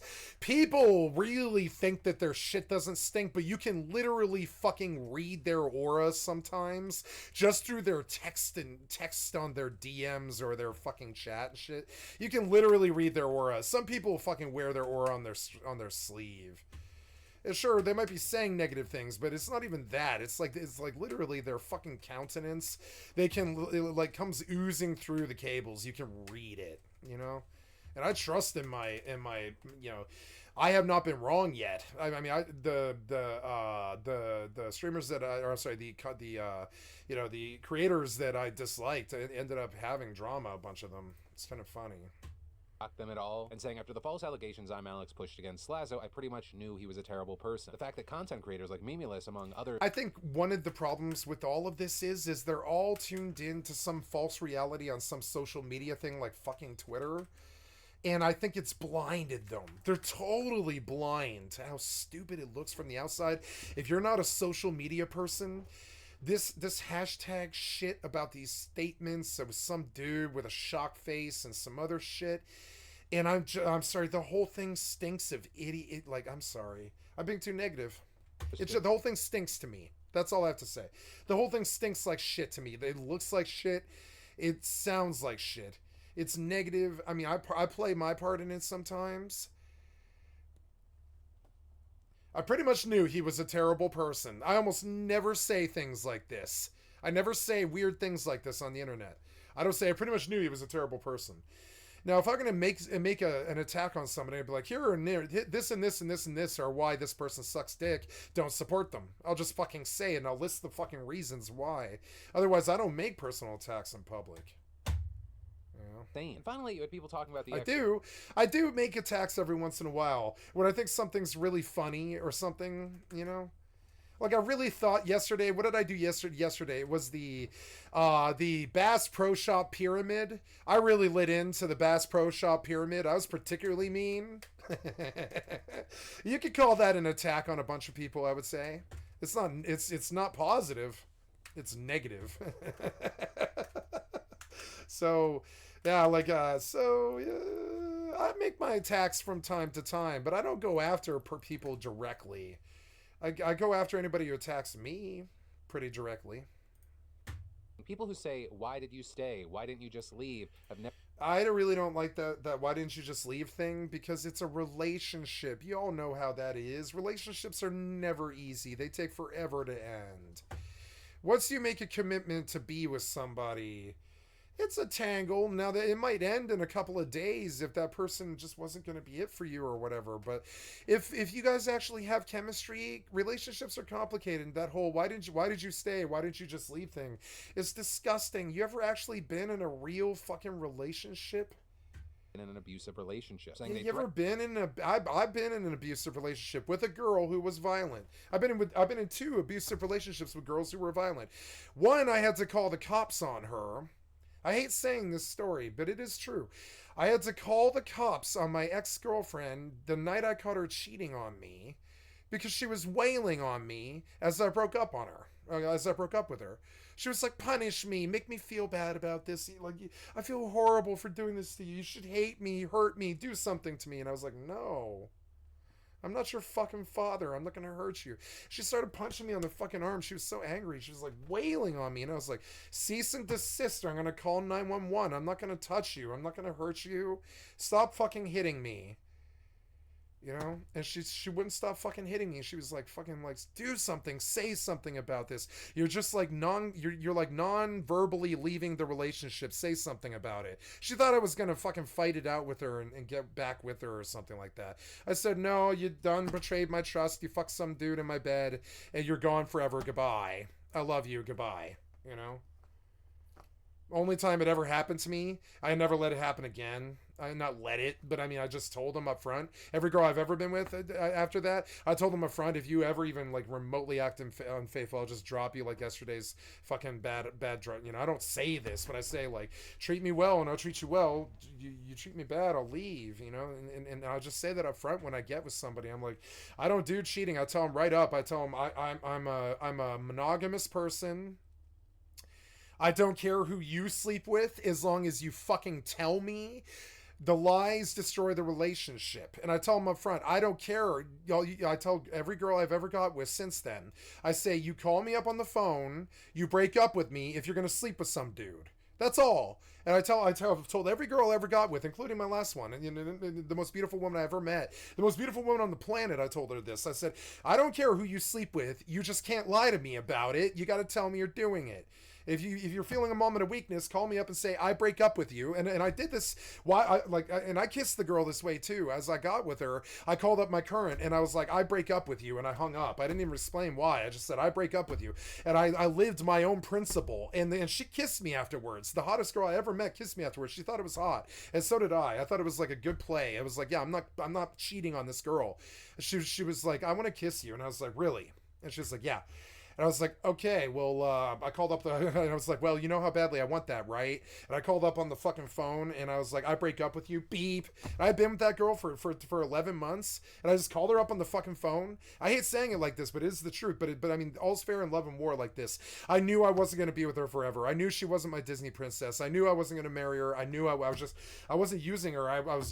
We just had a reciprocal relationship. I was her drug dealer. She was my girlfriend. You know, we had a reciprocal fucking relationship. That was her idea, by the way. As I left her house, the first time I ever met her, she was like, I'll sleep with you. That was her offer. I was like, okay. Well, okay. What am I supposed to say? I was like, so I accepted the offer. And I was like, but I'll date you because I'm not with anybody. You actually caught me in between right now. So yeah, I'll date you. And I did date her for like 11 months. But then when someone better came along who I knew I could marry, I was like, and when she wanted to kiss me, I told her like, no, I'm not doing it while I'm in a relationship. And I called up my girlfriend and I was like, I break up with you, click. And that was a turn on to my best friend. It was a turn on to her. And, and because it's not dirty dealing, it's not backstabbing, it's not sneaking around, it's the honesty. If you're going to have a moment of fucking weakness, you call your fucking current up and you say, I break up with you. You don't have to explain it to him. You can be an asshole. That all's fair in love and war. No one's going to put you in jail for that, or your friends are going to be like, fucked up. That was fucked up, man. But they're going to know in the end that all's fair in love and war, and you didn't cheat on that person, did you? You called them up and broke up with them, didn't you? You weren't with them when you slept with the other person, were you? Now, women conduct like this. Men don't. Men sneak around. Now, women sneak around too, but I mean, like, women don't generally conduct themselves in a dirty dealing manner. Not all of them, anyway. Some of them do, but it's just no stereotyping stuff. I'm being sexist, sort of. It's hard to make sweeping generalizations about women. Something you can say about women is they won't generally deal you dirty in public. They're not usually generally willing to do that because their reputation is usually a lot more sacred to them than it is for men. So women won't dirty deal you in public generally. They will if they have weaknesses and they slept with some dude they didn't mean to and fucked up and ended up cheating on their husband or something. They'll fuck up. They're human beings. They'll make mistakes like anybody else. But I'm just saying, like, so I don't play like that. I'll tell them right to their face what's happening in the relationship and I don't sneak around or fuck around with that. Women respect this. You know what I'm saying? They do. They don't like dirty dealing. If you can get it. Now, they don't like nice people. I would say another thing about women is they don't like nice guys. So if you're telling them to their fucking face, he's right to their face as you're kissing them, like, you can sleep with whoever you want, but you got to fucking tell me. If you sleep around on me, we're done forever. And if you like what you're doing right now, you'll never see it again. You tell them right up front, and you tell them, don't hurt me like that, and I won't hurt you like that. And when you begin it with like hanging up with the person you just broke up with first. They understand that you're not fucking around, you don't dirty deal women, and you don't ever cross anybody. You know, I don't ever cross anybody. Life's too short. You know, a lot of people came after me, but I don't ever cross anybody generally. If I did, I made up for it. You know, I paid tenfold in apology. You know, so you know, so yeah. So you're like, why did you stay? Why didn't you leave? Thing. You don't know what it's like in that fucking relationship. You don't know. You don't know. Threaten themselves. It's so difficult. Yeah, they're threatening to ruin your life or threatening to kill themselves and shit like that. Like, yeah, my ex, who was the second one who was abusive, she would get super fucking angry when I just completely cast her feelings to the fucking curb. But she's not me. We're not married. I would just cast her feelings about what drugs I was doing to the fucking curb. I'd be like, yeah, I don't care what you think.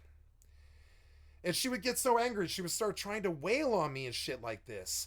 I don't care what you fucking think about my drug use. Some people can't handle that. They need their judgment. They need their judgment to be fucking valid and shit like this. They need their judgment of you to stick and hurt you or whatever. And they need it. They need that. It's disgusting. It's like they need their validation of hating you or something. And it's like, nah, you're not me. I don't care what you think about my drug use. I don't care, you know? You're too deep. Good of her to try and stop this from. You're not me. I don't tell you what to do. You know. To happen. And while most agreed with that statement, you had others chiming in saying, I had so many people my whole life being like, you do what? You smoked what? You did heroin for how long? And all this. And I was like, I don't care. Why do you? I don't care. Why do you? I mean, is there some, like, only sit still in absolutes? Am I horrifically devil bad because I got high? Does the world work in absolutes like that? If you smoke a joint, are you inherently evil? Is that how, like, judgment and evil works? You know? And I got kind of sick of the judgment around like 31 or so. I just straight up stopped doing it. And so you see these dinosaur attitude people trying to step to you, being like, "What do you mean doing heroin isn't bad?" Or whatever. And I'd be like, listen, I don't talk to you about what drugs you have in your fucking medicine cabinet. Don't talk to me about what drugs I have in mine.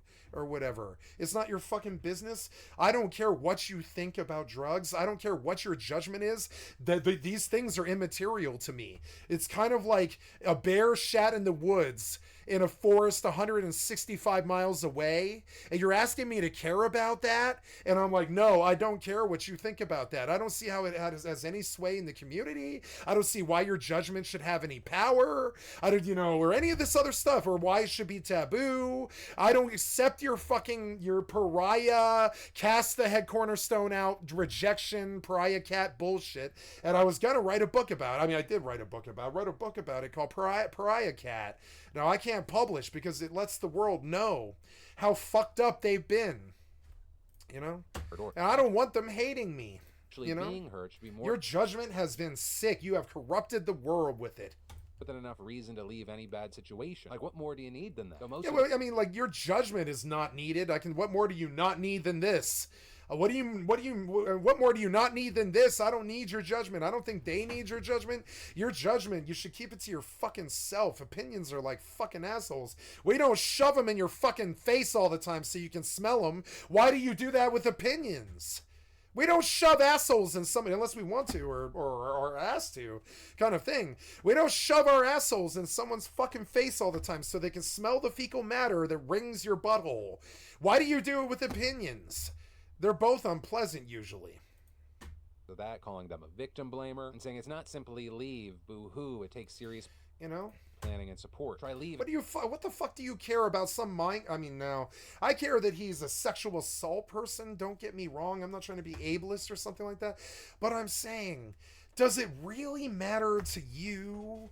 I think it should matter to the people in their community. I think it should matter to the lawyers and the cops and the judges in their community. I think it should matter to their community. To the YouTube chat comment section. I just don't see how this oil comment section mixes with the water of their personal lives. I think it's based and disgusting, and I think you want the world to be like this so you can get your fucking shitty obsession with judgment to fucking stick in some valid way. But no, you're just gossiping around like you always do. It's all just gossip in the end. I'm sure the sexual assaults are real, but I guess that's the public's business at that point. But I mean, I don't see how it helps the victim or the people or the rapist or any of these other fucking people. Not that the rapist feelings should be taken into consideration, but they are human beings. Whatever. So I don't know. Like, I don't really know why how this drama is helpful. I think you get off on it. I think it's a drug to you.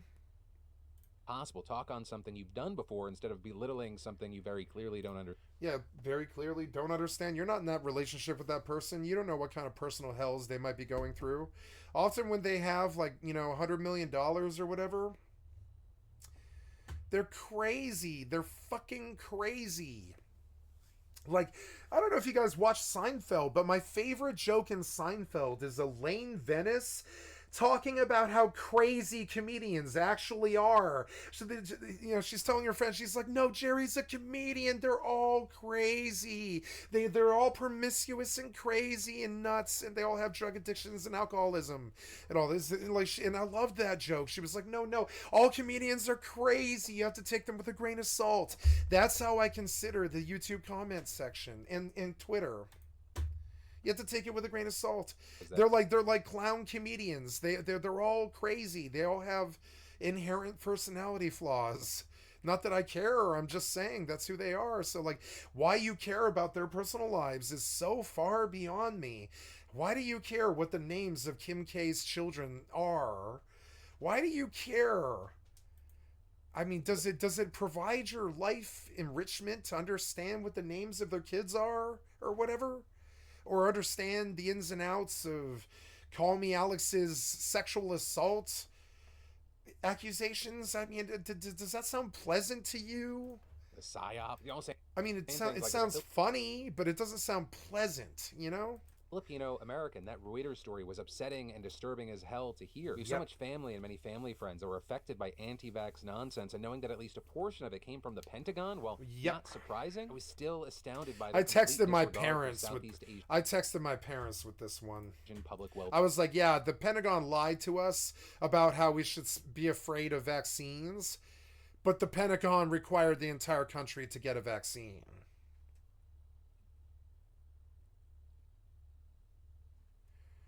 The Pentagon told us how bad we should hate and fear vaccines and be anti-vax. But they were the ones who required us all to get the vaccination. Then regarding the Caitlin Clark situation with the WNBA, many of y'all have put the blame. Sexist bullshit. I'm kidding. On the media, saying things like Caitlin Clark has repeatedly responded to these calls with, that's... If there's a vagina involved... It's sexist. I'm kidding.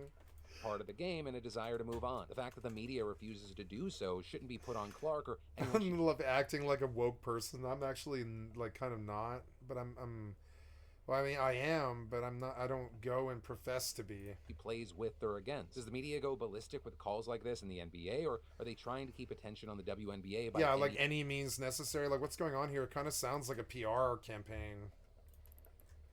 Do they sign the contract like an NDA form where they're like, yeah, you can't tell the world that when you're in the WNBA, we might kind of use you for content. We might use you for content. You have to be okay with it.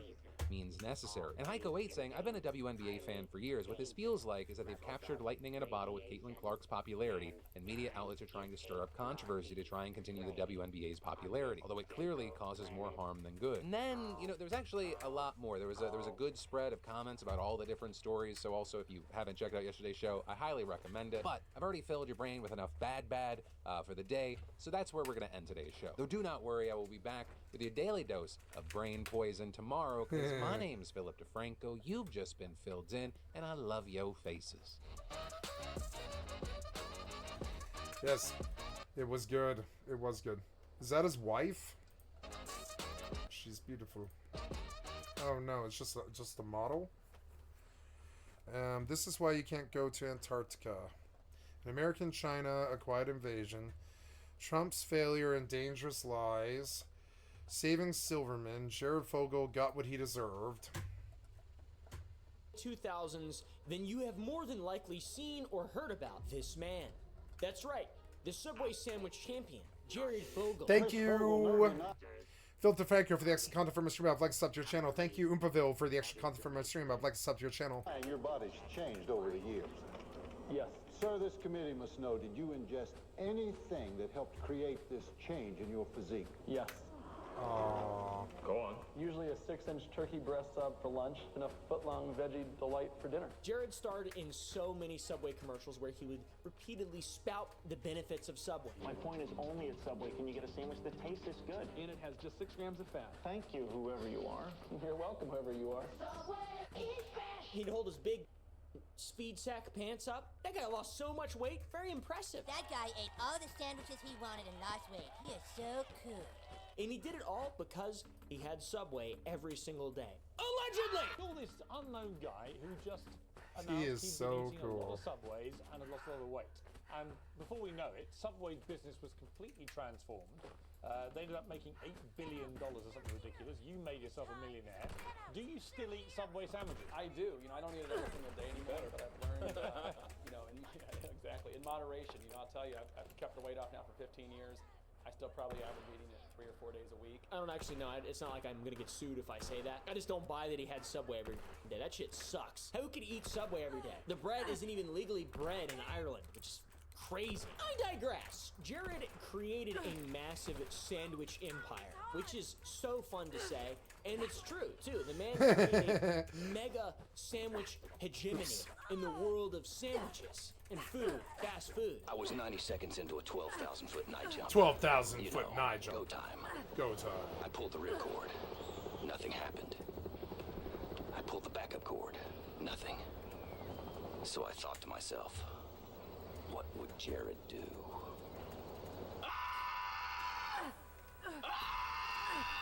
The success of all the commercials that he starred in led to many sales with Subway. He became a millionaire because of the campaigns that he was a part of. He also probably had unlimited food and access to food from this. And on top of that, unlimited access to children and young adults who were learning about health. That's what Subway kind of marketed their stuff to. Subway Restaurants has 8 delicious sandwiches with 6 grams of fat or less. At McDonald's, they have a great selection of sandwiches too. But if you get rid of everything with more than 6 grams of fat, you're not left with much.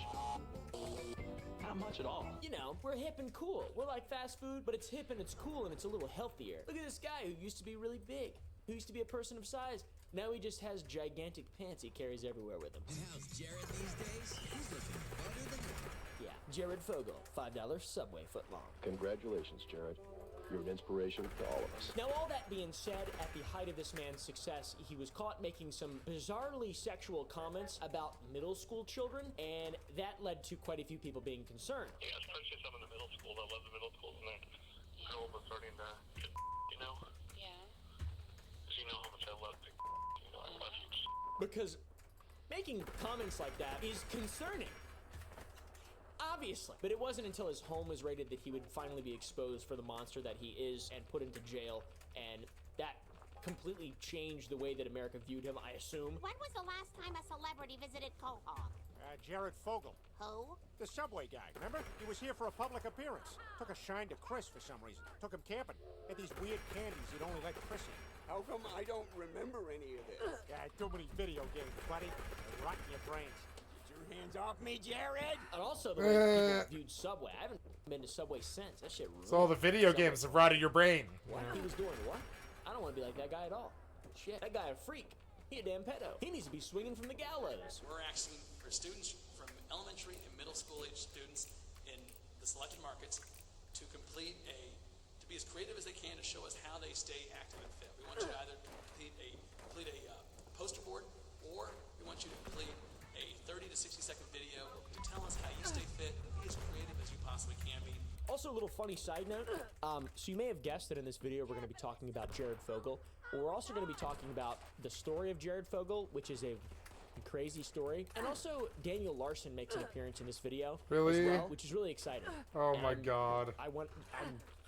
This is a crazy setup. The whole thing is ridiculous. So what led Jared to his insane sexual perversions that have landed him in jail today? Well, guys, we're gonna get into it, because this guy, once again, was the champion of the sandwich world in the whole 2000s. I remember him everywhere, seeing him everywhere, and I kind of didn't really, I heard about him going to jail and getting in trouble and stuff, but I just really didn't hear much about it after that, which leads me to believe that it's Big Sandwich trying to shut down the conversation. Big Sandwich. It's my responsibility Big to Sandwich. Expose, blow the door off it. Jared Scott Fogel was once a baby. Big He Sandwich. was born August 23rd, 1977. Norman Big H.J. Fogel Sandwich. in Indianapolis, and then Big Jared grew up in a Sandwich. Jewish family and follow a very Jewish religious life. He would graduate from North Central High School in 1995 and attend Indiana University Bloomington the following fall. Jared, going into college, was a bit on the heavier side, and he wanted to lose some weight. If you probably could have gathered that by all the context we've given thus far. He's the guy who holds the pants up. That's him. Yes, it's the cat's out of the bag. But not only did he lose weight, he did so using Subway, became a millionaire from it. Maybe the only guy ever to become a millionaire from losing weight. Has there been anyone else? I'm trying to think. Richard Simmons. Usually you Richard just have Simmons. to, like, eat a bunch of nasty food to make a career out of it and make yourself a freak. Be seen as a freak ass. So this journey is fascinating. This is obviously pre-pedo shit, or maybe. I'm not really sure. But it starts off pretty heartwarming. I'm gonna be honest. I'm gonna be real with you guys. If you take out the whole sexual perversion and, like, you know, taking him to the gallows and letting him atone for his sins, whatever the you want to do with him, it's interesting. In April of 1999, Jared's former roommate, Ryan Coleman, would write an article for the Indiana Daily Student, a student-run newspaper. They're always cringe, by the way. This article was titled From Thick to Thin, and it chronicled his roommate's massive weight loss journey. Incredibly impressive. When Jared first arrived at IUB, he weighed about 425 pounds. That's a quarter of a ton. This is Jared. He weighed 425 pounds. This is home video of Jared Fogel, shown in the very first Subway commercial featuring the IU student in 2000.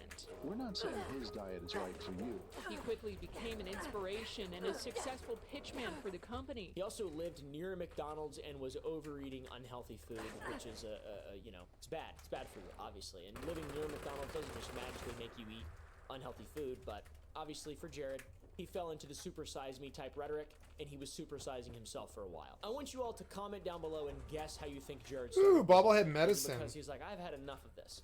Or do you think it was because he moved away from the McDonald's and moved next to a Subway instead?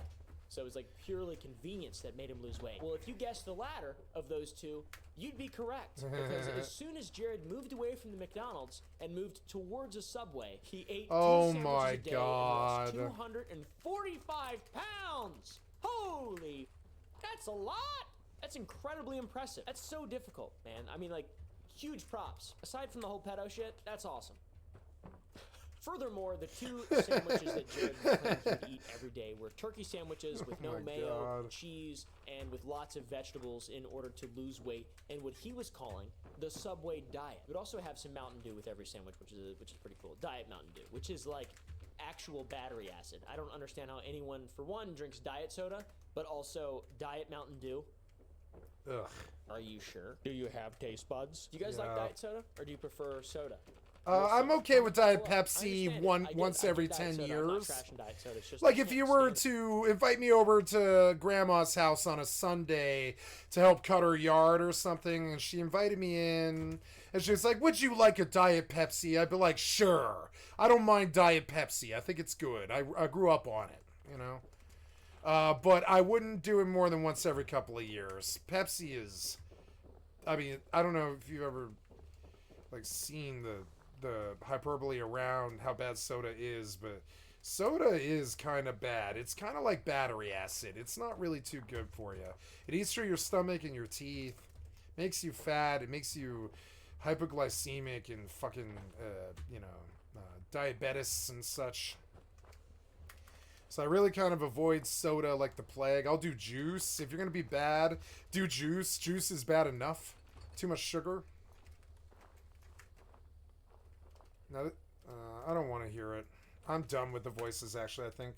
I don't want to hear these voices anymore. I've heard it all. I've heard everything in the game now. I don't want to do these voices anymore. I really don't like the voices in this game anymore. I like the voices, and I like hearing them, and I think it adds to the game. but it's when you've heard it once already, I don't think it's good to not hear it anymore. I'd rather play the game like a Half-Life shooter than Skyrim, you know? Shooters are dark and they're like violent, and it's not really the sort of let's all stand around and talk a bunch, do story exposition. I never like. I was surprised Fallout 3 and Fallout New Vegas was as popular as it was. You know, because I don't think shooters lend to that sort of sing-song storyline, you know, exposition. You know.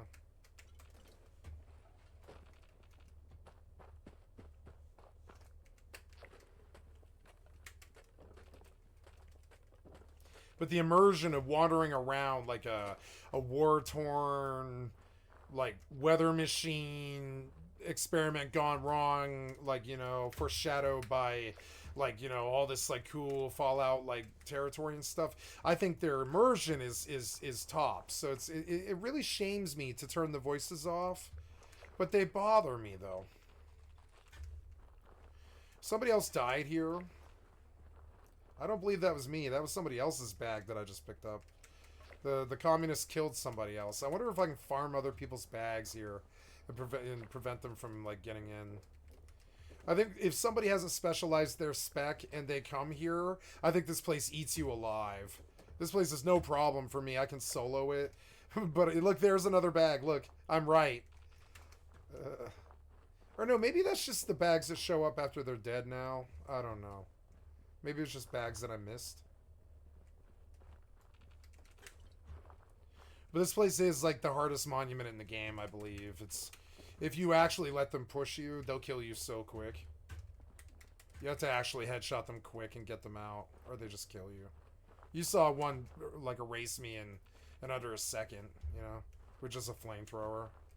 Through drugs. Through a Med-X with like the best armor in the game. I'm not the best arm in the game, but for my level, it's the best arm in the game for my level.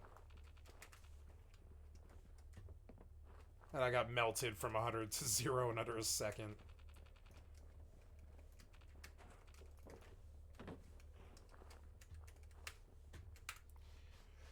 Okay, that was a good run. Got a lot of loot out of there. I think I'm going to switch to custom now. My mom would drink Diet Coke with lime all the time, and I would taste it and be like, "Ooh, yeah, that's nasty." And sometimes my girlfriend drinks Coke Zero, and I'm like, "Oh shit, fuck!" My brain needs sugar. All right, baby. It's like it runs off it or something. I'm not sure. I'm not a sugar salesman. Sugar's bad. Don't overeat sugar. If you like diet soda, absolutely. In the article, Jared's father is also quoted as saying that his son was going to die young because of his weight, which is an unfortunate reality. When you have that much stress in your body, you start to develop a list of metabolic syndromes, and each of those metabolic syndromes will compound, and you will eventually succumb. That's what happens. You will succumb. You will succumb no matter what. Just for your information, you'll die no matter what, but this will be like 20 years earlier, which kind of sucks, but also, so, you know, what? So what, bro? Who the cares? It's up to you. You enjoying life? Probably not, but still, who the cares? You're an individual. Do whatever you want. I'm just kidding. I would absolutely recommend everyone eat 2 Subway sandwiches every single day with a side of Sour Boys instead of a side of Diet Mountain Dew. And also, just to walk back that claim I just made about Sour Boys, I wouldn't eat Sour Boys every single day. It's candy. Moderation. Also, I'm joking a lot. I'm joking too much. Sorry, guys. I need to stop joking. This section of the article is clearly just there to amplify the sympathetic nature of Jared's situation. You know, he was close to death, and his achievement is that much more special and that much more successful because of the change that he made, the turnaround that he made. By the way, a lot of people have it deep. It's like, doesn't mean you're gonna 100% die, to be honest. Basically, the point of it was to try to make it seem more of a miracle than it actually was. Bro moved from McDonald's to Subway, which is cool, but that being your reasoning for a massive weight loss, kind of weird, you know? No discipline, no hard work or anything, just like eating the closest thing that's near you. I don't really get it, but oh well. Before DoorDash, I guess. I think if DoorDash was around, this wouldn't be a story. Because currently, I live next to nothing, and I eat shit all the time. The article would then go on to talk about how bad Jared's diet was and that it was purely the Subway diet that caused him to lose all the weight. Lot of Subway glazing here, whole lot of it. The article ended by saying that Jared was reborn again and that Subway had saved his life. Holy, that is crazy. I didn't know all that. I didn't know all that until we started making this video, and it's like, okay, Subway guy, he started a cult. This guy, Subway's like Jesus, sort of, in a way. Kind of an odd level of reverence for Subway. Good way to make a ton of money from a corporate entity, I've got to say, but whoa, it's weird. It's just a $5 footlong instead of a... Understandably, this heroic tale of Subway would catch the eye of Subway, the franchise, and they would bring it to the attention of Subway, the advertising agency. And from there, guys, Jared's life would completely change. Jared would get his first Subway commercial January 1st, 2000, which is right after all this shit happened. Inspired by Subway's low-fat sandwiches, he invented a diet of his own, one he called the Subway diet. The very first commercial actually highlights Jared's IUB Subway diet article thing, and it says this: "The Subway diet combined with a lot of walking worked for Jared. We're not saying this is for everyone. You should check with your doctor before starting any diet program, but it worked for Jared. Look at him." We're not saying his diet is right for you. You should talk to your doctor first. But it is food for thought. Subway, the way a sandwich should be. What a fun, happy guy. With the dark side! With the dark side! He's got a terrible dark side, I've got to say. Dude's a huge piece of shit, seems like. Doesn't seem like. Actually is. He's in jail. I think it's hilarious the way that they worded that first commercial. They're loving the Jared story, but they're like, hey man, talk to your doctor. We're still not buying the whole Subway thing being healthy. Subway itself is like, all right, let's hold off. I mean, Jared, look at him. He's pretty cool, but we're not saying that. It's Jared. It's just Jared saying that. He's down there. Look at him. He's got his big pants up. Dude's a legend, all right? He's got his huge pants. He can jump off a skyscraper and float down. Pretty sick. They clearly were aware of the lack of nutritional value that their food has. Apparently, it has more nutritional value than McDonald's, or maybe less nutritional value, so you just atrophy. Your body just wastes away because you're eating less. I don't know. Definitely consult with the doctor before going on any diet, though, for real. Especially if it's a primal diet or carnivore diet or a vegan diet or anything like that. That's crazy. I'd rather eat Subway. Just kidding. Just kidding. I just wanted to make a few people mad, probably. Needless to say, because we're talking about Jared 20 years on, 25 years on almost, the commercial was a massive success, and Jared became the Subway guy. And you know what I tell people is, I still eat Subway occasionally, but I've just learned to eat in moderation. I try to get my exercise in on a pretty regular basis, and there's always excuses. You know, you can always have a million excuses out there, but you just got to finally put up and just do it. I went to my trainer the other day, and it's a genuine story, and he said, wow, you're looking pumped, and I was really thrilled. And then he said, why are you so happy? I said, you said I look pumped. He went, no, plump. Jared's appearance combined with his story is really what drew people to him and made him successful. He looked like a regular guy. He was very approachable, had a very punchable face, and some big pants that people could really relate to. This had a big punchable face. Jared's story was genuine and real. Genuine and legit. Real, 100%, and something that anyone could do. And all you had to do was just eat at Subway. Genius. Genius. Then, to further support Jared's story and continuously make people believe that they can achieve a level of Jared's success themselves, they would quickly release a new commercial highlighting Jared's friends who followed the diet as well and lost weight, similar to Jared. Jared's always been an inspiration. Now it seems a lot of people are joining the team. Feeling fine, it's a great time. We're a Subway family now. We love Jared, the Subway's taste. Come and join us, it's not too late. Subway has 7 delicious sandwiches with just 6 grams of fat or less, including our new tasty honey mustard turkey with cucumber with just 4 grams of fat. The imagery at the end of this commercial is similar, very much so, to classic American propaganda. Uncle Sam points, I want you to die in the meat grinder on the beaches of Normandy. Seems like some subliminal propaganda to get you to consume more sandwiches, tied in with a likable ex-chubby guy. Pretty cool, pretty genius, TBH. Meanwhile, I say my goal is to get people addicted to my candy, and I get in trouble. That's not actually my goal, by the way, just for clarity. Also, making money is not actually my goal either. It's to make a lot of money. I'm just kidding. Just ultimately cannot dumbest path move. possible to make money. Cannot do and, anything. have a successful business. I mean, really, it's You froze or I'm crashed not or a good something. businessman. I'm not. What the hell? Not a good businessman at all. I'm no Jared Fogle. This shit is like always on the. Just What was like, pure that? on failure. Oh Another my funny God. little thing to note is the fine print at the bottom of the Subway commercial that says Subway is a trademark of Doctors Associates Incorporated. What's crazy about that line is that Doctors Associates Incorporated is the parent company of Subway, and the reason for this name is that one of the co-founders, Peter Buck, had a doctorates in physics from Bowdoin College located in Maine, and his other co-founder, Fred DeLuca, wanted to use the profit from the business to pay the tuition for his medical school degree. So it kind of seems like Subway is using their parent company's name as a form of accreditation for their claims of health, which is huge. Most people aren't going to look at Doctors Association Incorporated and be like, oh, that's actually just a guy trying to pay for his medical school. They're going to be like, oh, Subway is actually a doctor thing, and doctors are making the sandwiches in the back. It's not... I probably shouldn't say that. It's a little rough for my channel, I feel like. Pretty lame nowadays. Come on, during Pride Month? My assumption here, this is all alleged. I have no idea why they would do this. I don't know if it's actually this, but it seems like to me, if I was a guy and I was real dumb and I was looking at this commercial, I was like, oh, it's cool. Doctors made the sandwiches. Doctors make those sandwiches. I see that Doctors Association, made by doctors. Cool, it's like the 7 out of 10 dentists recommend Colgate or whatever. That's how I would see it, you know. Bunch of doctors in lab coats made these sandwiches. They gotta be healthy. Look at this guy with the big pants. Shit, works. Look at this. Oh my god. It's a no-brainer now. Seems like all this Jared stuff's backed and supported by actual doctors. I don't really know if that was their intention or whatever, but it's kind of awesome. You know, I'm gonna do that with Sour Boys for sure. All this furthered Jared's success and brought in even more money for Subway. Subway became a massive, just hit in the early 2000s. Totally blew Quiznos out of the water. Quiznos is better in every way. It's a shame all them bitches closed down. I don't know where the f they went. There was one where I used to live and they just disappeared. I don't know where they went. Where'd they go? You guys still got Quizno down there? You still got Quizno down there? Subway riding the coattails of Jared. Jared would reach new heights of popularity that he would have never dreamed of having, especially from just losing weight by moving. Pretty big Ooh, doubling. He bobblehead. was the Intelligence. spokesperson at the 2002 Subway 400, a NASCAR race held in Rockingham, North Carolina, sponsored by Subway. That's a big deal, dude. That's a huge deal. All right, what's up, NASCAR fans?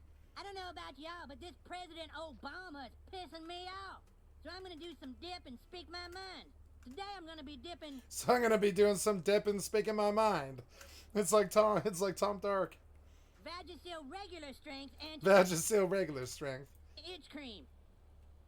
Oh, yeah, that's a big digger right there. Jared seemingly kept a strong connection with NASCAR as he would continue to make commercials with NASCAR drivers for many, many, many years to come. This is probably because a lot of people in the South will eat Subway. If you just drive on 40 or 35 or 81 or 95 or any of these giant interstates in the South or the East, there's Subways everywhere. Every single Flying J, every single Loves, they all got Subways in them. Every Everywhere. single one of them. There's apparently a Denver. lost commercial. Denver with is Jared a and Subway driving Tony Stewart saturated that aired city. in I used to work for 2007, Subway. Which is kind of cool. Tony Stewart, absolutely. I was a legend. sandwich Toast artisan. here, my buddy Jared, in the tasty 6-inch sweet onion So chicken when you teriyaki. work, I worked at Subway for about a year, or no, it wasn't a year. It was like, I don't know, 5 months, I think.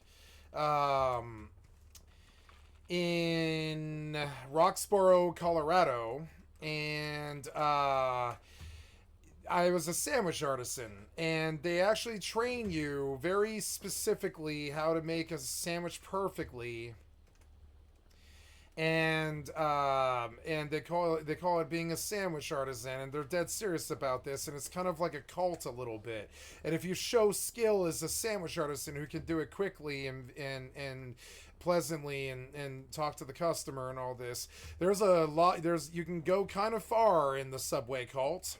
I would say it's about the same as not the same, but I mean it's like the same sort of system as a cult. And if you excel at being a sandwich artisan, you can go pretty far in the cult of Subway.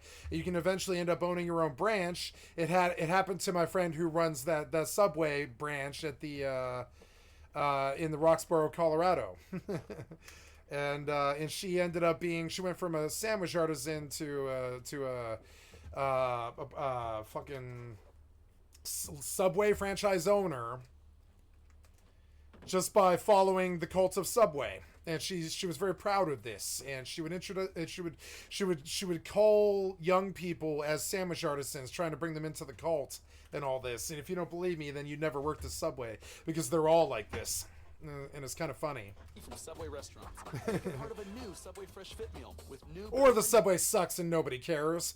But if anybody cares about that Subway and owns the franchise and cares, there's a whole cult-like status to it, and they've got their own circles, and they hang out with their own co-workers and all this, and it's like a workplace culture that's as strong as a cult, I would say. The sandwich artisan cult's status of being a Subway sandwich artist.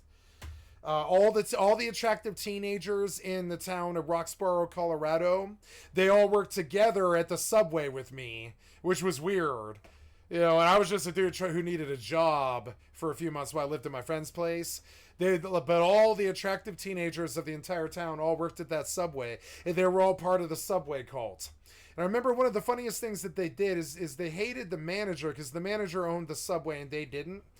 And they would write "fuck the manager" or "fuck the manager" and their stupid fucking ass and all this under the tables all throughout the Subway. If you knew to look, they would be like, "Shh, come over and look at this," and they have me duck under and look under the table. And the manager had been working there for 8 years or something like that, and owned the Subway, and still had no idea that under all of the sandwich artisan tables and all of the stuff in the back and near the ovens and all this, under any surface that was low and towards the ground, somebody had lied on the ground and wrote "fuck the manager" and their stupid fucking ass and all this, and it was all of the kids were doing this, all of them. They were like, the girls were under there writing "fuck the manager" and all this.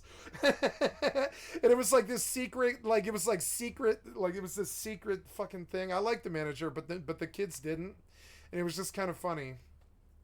And it was, you know, and the manager never did find out, while I was there anyways, that there was all this hate speech written under the tables and under the chairs and in the fucking dining hall and all this.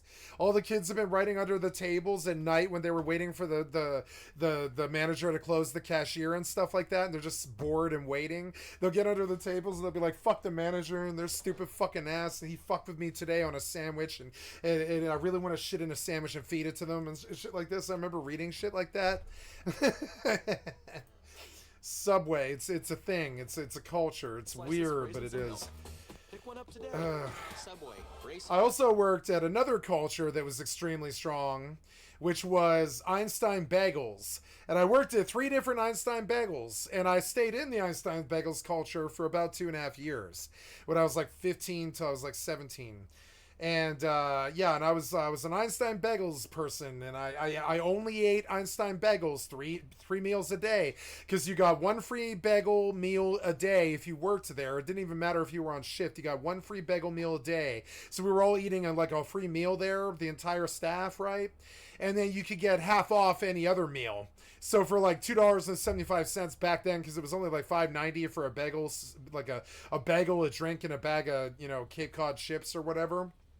And so you would get half off because you worked at Einstein's. And so the other 2 meals of the day, I would show up in the morning and I would have like bagel with, with fucking sour cream and chive onion cream cheese and stuff.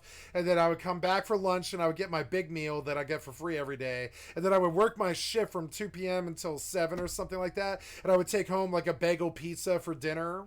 And I lived like that for 2 years and 7 months off of the Einstein Bagels meals. And then the Subway was the same way. You either got your free Subway, you got a free 6-inch every day that you worked there, or you got like a half off. Eat fresh. And the cookies were like 50 cents. So buying a cookie at Subway, if you work there, you know, if you're coming in from the outside, buying cookies at Subway is like $3.50 or something. But if you're at Subway, it's like 75 cents, because it's like it's like a third of what it normally is, or half off or whatever. And so when I was a teenager, I was a big believer in working at a place and living off of the food that they would give me for free. And I did this at Whole Foods. I did this at Einstein's Bagels. I did this at the restaurant that my friends worked at. I worked cashier jobs, so I would steal all the food at the gas station. I would take food from I worked at the 7-Eleven for 5 years and shit. I would take the meat that they would throw away at night. I would take like 3 chicken rollers and a couple fucking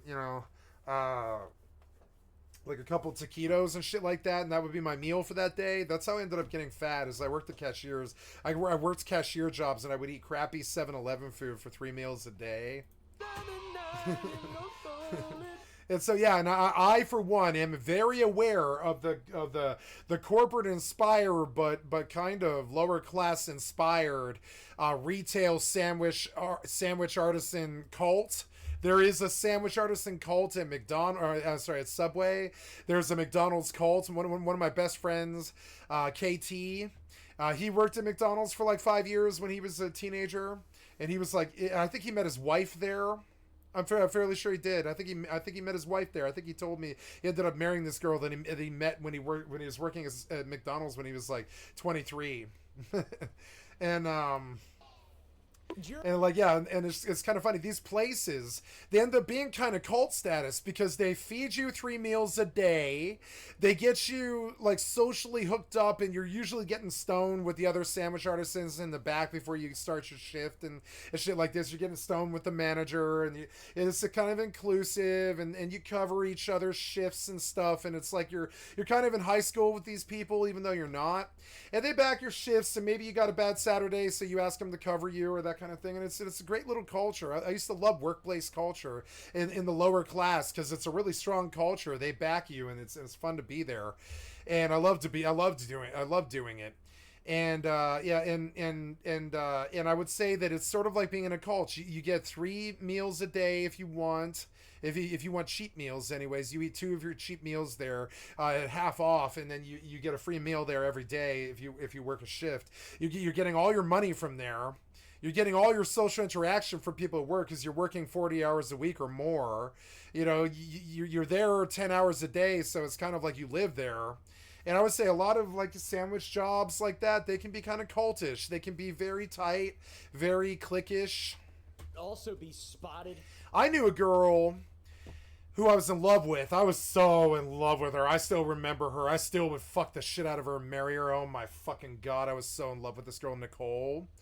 And I liked her, but she lived in Breckenridge. And she commuted to Denver, Colorado every day almost to work as a hostess at Chili's. Now you got to understand, that is a 2-hour drive. But she did it every day. And she would work like, 12-hour shifts too. I loved her to death. She was the hardest working person I ever met too. But she was making $1,300 a night. $1,300 a night. And she was fucking beautiful. And she lived in Breckenridge. And she was rich as the day was long. But she was still making $1,300 a night at fucking Chili's. $1,300 a night. I'd watch her count it. She'd pull out. She would like, watch me while I count this. And she'd start fucking leafing through $1,300 fucking dollars. And you're like, what the fuck? And she's like, yeah, I had 65 tables tonight. They all tipped $10 a piece. I walked with $6.50. And you're like, dude, that's what I make in 2 weeks. And she's like, well, become a hostess. And I'm like, I'm not attractive like you. And she's like, well, At numerous races. I mean, I am attractive like her when I'm skinny, but I mean, I've never lived off my sex appeal like that, but she was living off of her sex appeal, and she was doing very well. She was doing great. She was fucking beautiful. She would do her eyes up with like cool sparkles and stuff like this on her face and shit like supermodels do. She'd come in with her hair like curled and shit done, fresh from the fucking, from the fucking barber shop or whatever women do, the salon and shit like that. She was clean. I was so in love with her. She was a go-getter. I told her right to her face, I was like, I love you and I would marry you. And she's like, I almost said my own name there. But anyways, she like, she's used to it. She gets that shit all day long. And like, but I was like, you're just a good friend. You make a lot of money. You make more money than I ever could dream of. We should take your money and build a life together and shit. I used to say shit like that to her because she's just going and fucking blowing it on cocaine and alcohol at night. So that's what she was doing for like 5 years. She would come home to Breckenridge and blow her money on cocaine and alcohol. The bar culture is a cult. And I've been there before because I was the delivery driver at the Chili's. I was a delivery driver at the most successful Chili's in Colorado for 2.5 years, something like that. And so I was part of their cult culture. And I mean, I was getting 3 meals a day there. I was trying to fuck girls that were working at the bar. I mean, I like workplace culture. It's a great place to get laid. I kind of miss it when I became I successfully have built 3 companies now. 2 of them have failed, but I mean, they were successful for many years before they did fail. And I've built 3 successful companies now, if you consider my LLC that runs my my stream and stuff. And I will say this, like right when I was like 31, I stopped being like a delivery driver. I mean, I didn't stop being a taxi Uber driver, but I stopped being like a culty, like, you know, lower class, like cashier type, or, you know, working in the back in the kitchen type. I stopped being that. I stopped being the restaurant boy after a while, and I started being my own boss. And I stopped taking jobs where I wasn't my own boss anymore, like taxi driver, that kind of thing. And I missed the culture because I did well in that culture. I got laid constantly. I made more money than everybody else usually somehow. I was usually the most popular person there. You know, I do well in that culture. So then I go up in that culture, and I try to fuck the hottest girl that's working at the Einsteins. I fall in love with the hottest girl at the Einsteins. I fell in love with the hottest girl at the bar. I fell in love with the hottest girl at the Chili's, Nicole. She's a friend of mine, you know, so I'll shout out to Nicole. I think she would be happy if I shouted her out. Yeah. And yeah. Nicole, like me, does not have the luxury of a private life. Tens of thousands of people know her. Tens of thousands of Denver people know her. And the Colorado people, right? She's like a Colorado princess. I wrote a fucking poem about her one time called Colorado Native Hunter Girl. Cause she's a hunter too. She lives in Breckenridge and she knows how to hunt. She was so fucking hot. She was like Colorado royalty princess girl. And I was so in love with her. She was making like goddamn 10 grand a week or something like that. And she was so out of my league. I used to tell her right to her face stupid shit like, God damn it, man, you made more today than I did in 2 weeks. And she loved hearing shit like that. She thinks that she, you know, made her smile and titter and shit like that. But it's also doesn't make me look too good, does it? But I used to tell her all the time, God damn it, you make in a day, you make in an hour what I make in a week. And she loves hearing shit like that, you know, but it's true. But I never really realized how bad that makes me sound, sort of. I don't care. I don't give 2 shits about money or her or Breckenridge or any of that shit. I don't care. But I mean, like, you know, but I mean, when you're in the dating pool, that shit matters. I didn't realize how big. I grew up in the South, kind of. I grew up in the Midwest, in the like the South Midwest. South Midwest, Mile High City, bitch, Mile High. Is gigantic. Mile High, bitch, Mile High. All my life, Mile High, since I was 13, bitch. In the South. Or I was in court, one or the other. Appalachia. You know? Not really the South. Fuck yeah, Appalachia for the motherfucking win. West Virginia for the motherfucking win. Yes, you know I like West Virginia. You know I like West Virginia. Not really that South. Jared, for some reason, also was able to carry the Olympic torch in the 2002 Winter Olympics in Salt Lake City. Now, there's no that man should not have carried the torch. That man is a pederast. 12,000 torch bearers. There are multiple sources confirming that. This is I mean, there's a lot of torch bearers. That is true. You guys ever seen people try to prevent the torch from going out? Olympic torch bloopers. They're actually so fucking funny. Olympic torch bloopers.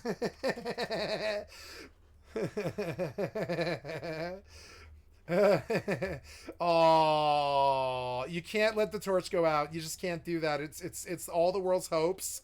You really cannot let this torch go out. Please learn to run better. Do not fall. Oh my god, woman falls on her face because she's trying to run with the torch. Oh my god.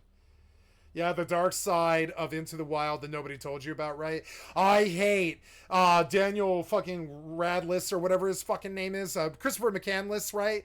I hate Christopher McCandless. I've always hated Christopher McCandless. Into the Wild pissed me off so fucking bad. And all these hipster douchebags were like, what do you mean you don't like Christopher McCandless, the tramp? And I was like, the dumb motherfucker died 3 miles from a 7-Eleven. He died of starvation 3 miles from a 7-Eleven in an old hippie bus because he didn't know how to survive. It was kind of like that Grover House story I told last night. Don't go into like I'm okay with building your own house into a fucking ruin. I think that's funny, and it's your house and it's your business. But what I'm not okay with is going out into the Colorado or otherwise mountains without the knowledge to survive. Don't do that. That's incredibly expensive and irresponsible and should be considered a felony. Do not go into survival situations like Christopher McCandless and die 3 miles over. No, what was it? It was half a mile. It was like, didn't Christopher McCandless die like half a mile from a 7-Eleven? He died of starvation half a mile from a 7-Eleven. Whatever you say about, being like a poor tramp on the streets, if you were to figure out that the 7-Eleven was half a mile away because you actually tramped the fucking perimeter around your base instead of just dying of starvation like a loser, I do not like Christopher McCandless, and now we're gonna go watch Christopher McCandless, and I want to know more about him because he was supposed to be my generation's greatest hero. Fuck Christopher McCandless, you know what I'm saying? Real motherfuckers don't go into the mountains and die. Real motherfuckers don't die.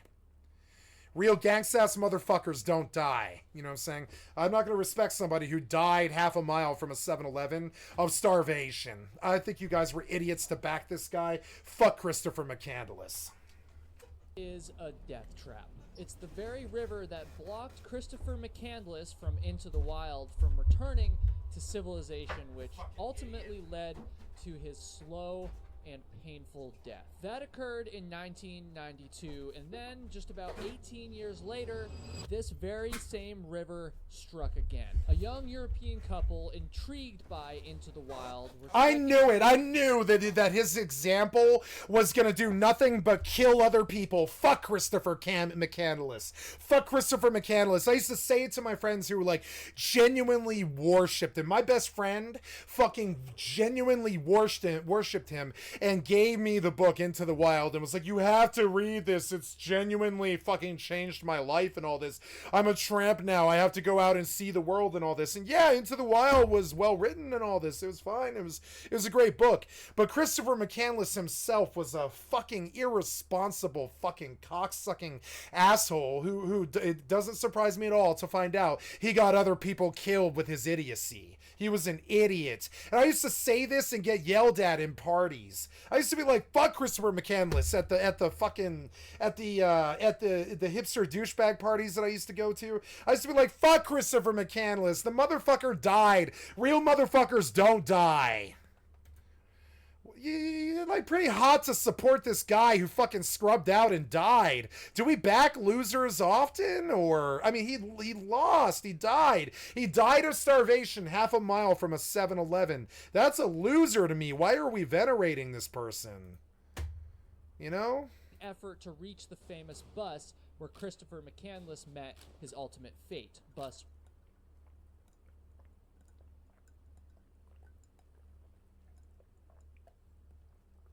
142, it's called.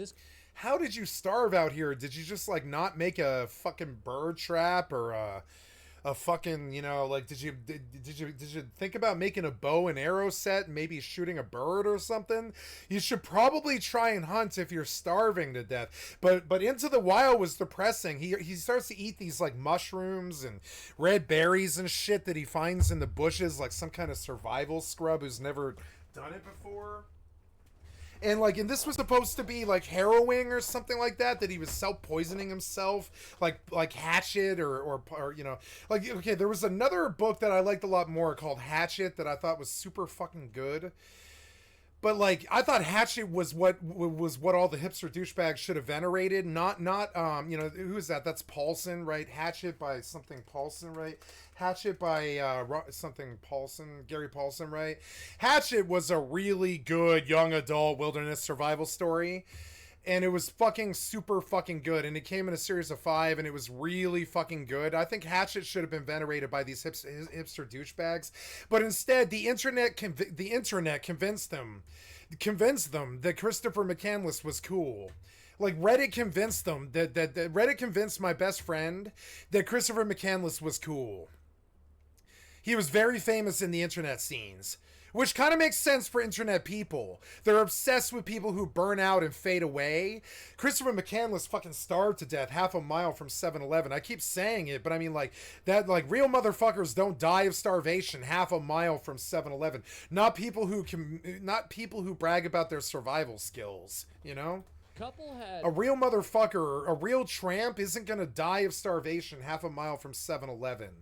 And he tried to hipster douchebag venerate being a tramp.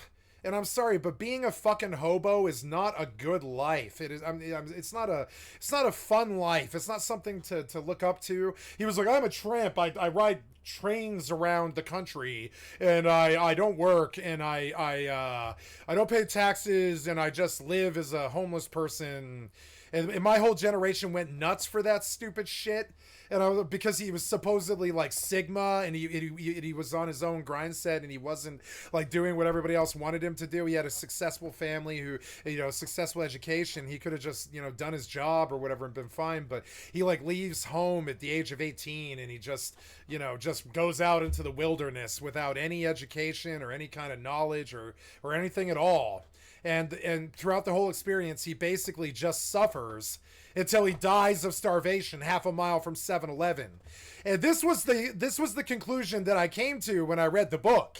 And so when I went back, I was like, yeah, Christopher Cantless sucks dick, huh? And my best friend was hurt by my appraisal of it. He was like, yeah, what? No, he's awesome. He's the tramp. He's awesome. He taught us how to go out and do something DIY ourselves and all this. And I was like, no, he scrubbed out. He constantly ate poisonous berries and puked all the time from the food that he was ingesting, and damn near died of thirst all the time because he was constantly eating bad mushrooms and bad berries and shit like this. And then he died half a mile from a 7-Eleven of starvation. Which is about as stupid as it sounds. It's as stupid as it sounds. And so then he got my entire generation enslaved with this idea of RUN like, I'm sorry, but his whole thing of being a tramp was kind of like that Smash Hatchet guy, right? He was like, I don't conform to anything. I'm just going out and I'm going to see the world and be my own man and all this stuff. Sure, that's cool. I venerate that. That's awesome. But like living shiftlessly with no income, no job, no friends, no family, no support, no knowledge, no education. It is exactly like the Grover House thing that we looked at yesterday. He went into a situation where you pretty much, the one thing that you don't do is go into it without the pre-fore needed knowledge, or you're probably going to starve to death out in the wilderness like his scrub-ass failure-ass did. And I know that I'm speaking ill of the dead, but I mean, like, I'm speaking ill of the dead now because his stupid tramp fixation, he tried to glorify what I consider to be essentially being a bad heroin addict or something like that. It's like going out into the world and assuming that somebody else is going to feed you, somebody else is going to pay your transportation costs, somebody else is going to take care of you if you're starving to death out in the wilderness, somebody else is going to save you if you crawl into the bottom of a cave trying to spelunk some cave without the support that you needed. Someone's going to go to the bottom of the sea and save you while you use Xbox 360 controllers to steer your cheapo, Kirkland brand submarine around. And all of that shit is irresponsible. We were raised not to do it in Colorado. You don't go into the Colorado mountains acting like that. You will fucking die. You'll die quick. It almost happened to me one time. Like, we didn't see a storm coming, and we had to break camp in 8 minutes and run down the mountain 7 miles at the top of our lungs because the blizzard hit. And if we got caught in that motherfucker, we weren't going to make it out. It was like 5 feet of snow. It wasn't going to work. We were going to die. We were going to freeze to death. And so, and I've been there. I've been in that situation where our knowledge wasn't good enough to know that a freak blizzard could hit inside of an hour and a half that could bury you in 7 feet of snow. What are you going to do? You don't have snowshoes. There's 7 feet of snow on the fucking ground. What are you going to do? You don't have snowshoes to break the powder, to walk down the mountain. You've essentially been covered over in an avalanche. You're not going anywhere. You're going to die. They talk about this all the fucking time. And so you don't go into the fucking mountains or act like a fucking tramp without the knowledge first. And his ass, he thought he could just read books instead of hanging around actual tramps or going camping with a mountain man or anything like that. He thought he could just read it all in books. And I'm sorry, but I like books, but books can't really teach you how to not starve to death half an hour from a 7-Eleven if you don't know how not to starve half an hour from a 7-Eleven. Does the book say what to do in the occurrence that you're trapped in a bus half an hour from a 7-Eleven that you don't know exists because you didn't run the perimeter, because you have zero survival skills, but you told yourself that you're the world's greatest survivalist? You know? You're the world's greatest tramp? Fuck Christopher McCandless. It's that thing about, like, I have always been a pragmatist all of my life, pretty much. I'm a big believer in stuff like energy and God and pantheism and all kinds of energies and the force and in magic and all this other stuff, curses and, you know, astrology and the power of the stars and Nostradamus and prophecy, all this crazy Harry Potter, not based in science shit that the better parts of my agnostic nature just chooses not to appreciate about myself. But I believe in these things anyways, because I've seen them so many times that I believe in them. I believe in them because I've seen love. I've seen the stars change things. I've seen magic. I've seen curse. I've seen all of these things firsthand with my eyes. I've seen them. I can't prove them to you, and I won't try to convince you that they exist. I won't do that. I'll tell you very plainly that they don't exist and that they're in my mind, you know? But I still believe in them, you know? So, like, I'm a big believer in the non-believer. Do you believe in magic or whatever? I'm a big believer in magic. I really am. This guy was a fucking muggle trying to fuck around with the wit and the skill and the magic and all this other shit. And he was a fucking muggle. He didn't belong out there. He was a fucking scrub tramp who died half an hour from a 7-Eleven. And yeah, I'll speak ill of the dead if he got other people killed doing it too. So he got, and it turns out the place that he was in was probably fairly bad for survival. He probably picked the worst place in that whole entire quadrant to like survive. And he wrote a book like a good cult leader. He was a cult leader. And he wrote a book like a good cult leader, and he got a bunch of other hipster douchebags obsessed with his concept of going out into the fucking wilderness with zero knowledge and zero experience, and he got them killed too. And I'm sorry, it's sooner or later, one of us has to call him a curse, you know? That's a curse. If he caused other deaths, he's a bad actor. Fuck him. Fuck Christopher McCandless. If he got 2 other people killed, he's an asshole, you know? It's one thing to get yourself killed. That's your business. But if you enslave 2 other people with your weird cult status, fucking hipster bullshit about DIY and, you know, doing it all yourself or whatever without the help or knowledge of others, I'm sorry, but that's cool that you're into that or whatever. But please don't come to the fucking Colorado mountains or Alaska or someplace like that without the knowledge how to survive out there. Please don't do that. All the time in Colorado, we hear about some scrub fucking dying in Turkey Canyon or something. And you're like, what the fuck? This successful brain surgeon bit it up in Turkey Canyon, age 57, you know? And you're like, what? Oh yeah, he didn't bring any food. He didn't bring any food. He's a successful brain surgeon. He has like $1 million, but he didn't bring any food with him when he went camping. Yeah, he didn't bring any food. You'll hear shit about this like this all the time. He didn't bring any water.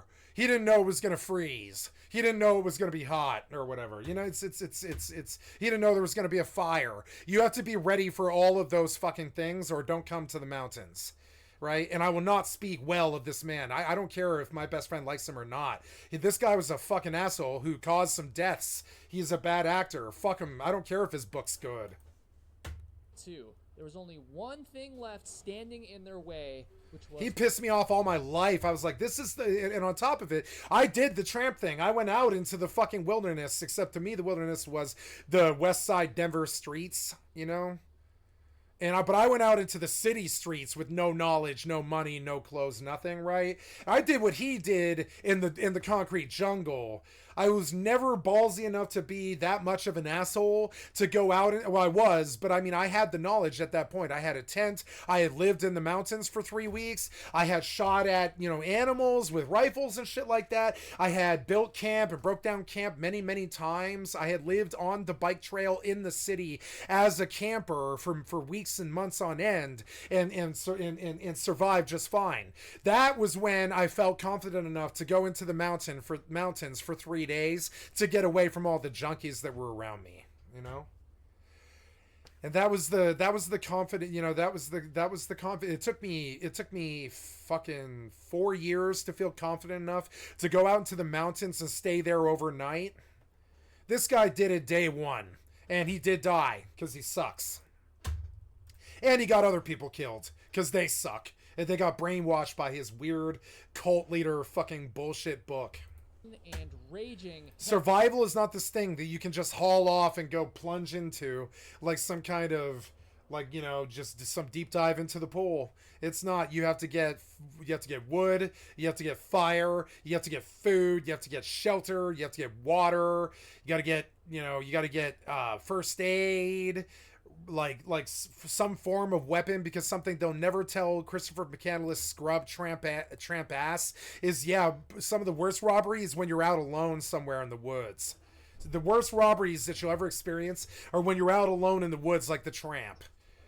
He convinced an entire generation to go out into the woods alone. Please don't go out into the woods alone. Please do not do that. It really sounds like a really nefarious thing out of, like, you know, fairy tales, doesn't it? This guy tried to convince an entire fucking generation to go out into the woods alone. Isn't that kind of creeper? Doesn't it sound creeper? He convinced an entire generation to go out into the woods alone. Fucking asshole. And he got people killed. It surprises me not at all. A previous fucking hiker had idiot. strung a rope across the river, and so Claire Ackerman and her boyfriend Yes, I remember hearing about this. tied themselves to this rope and began wading through the chilling waters. They inched their way closer and closer to the other side, But then they froze to death and washed down the river and drowned. they found themselves about halfway across the river. Something, excuse my language, absolutely f***ed up happened. The rope that they were tied to was too loose, and it dipped down just low enough to get caught in the violent current, which pulled the couple underwater. Ackerman's boyfriend quickly grabbed his knife and cut himself loose, desperately swimming towards the shore. He was able to reach This is what happens. the river's banks. Don't be out there alone. Don't be doing stupid shit like this. Don't be taking risks with your life in the mountains when there's nobody to respond. Get a cell phone and tell somebody what you're doing. You're a fucking asshole. Fuck you guys. Stay out of Colorado, pieces of shit. Fuck you. Claire was still in the water. He sprang back into action. He swam back out, but tragically, by the time... Tragically, he was an idiot, and he went out there alone and didn't warn anybody, and is totally in this alone. Christopher McCandless fucking played his goddamn fucking Pied Piper fucking flute, and fucking, you know, like hipster douchebag this dude straight into his death.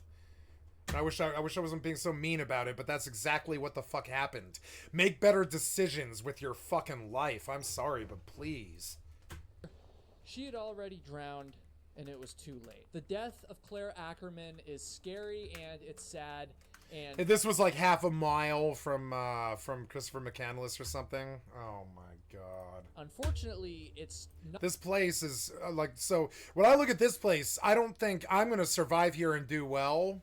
I think I'm going to freeze to death in this snow. I will not find a place to camp in this rock. I will not find any fucking food or anything like that. The water's probably fine. The only good part about this is the water. Thank God the water's there. That's probably really actually upped their chances of survival by quite a bit. The fish in the water, you know? And the boats and all this. They brought some gear, which is good. But I don't know. I think I would not come out here looking to survive, I don't think. No, not when there's snow on the ground like that. No. Not the only death that it... I look at this and I think cold, hard rock and mountain, cold, hard rock and snow, and freezing to death water, and a lot of bad things that are going to happen. You know? I'm sorry. That's how Survivalist actually looks at that. That's how a Rust player would look at it.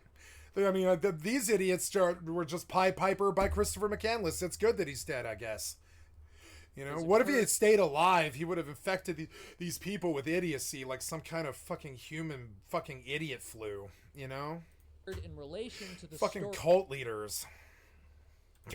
And the worst part is he never had any followers. He built a cult and cost a life without even, like, all posthumously, you know? He built a cult without meaning to, which is the worst kind of cult, you know?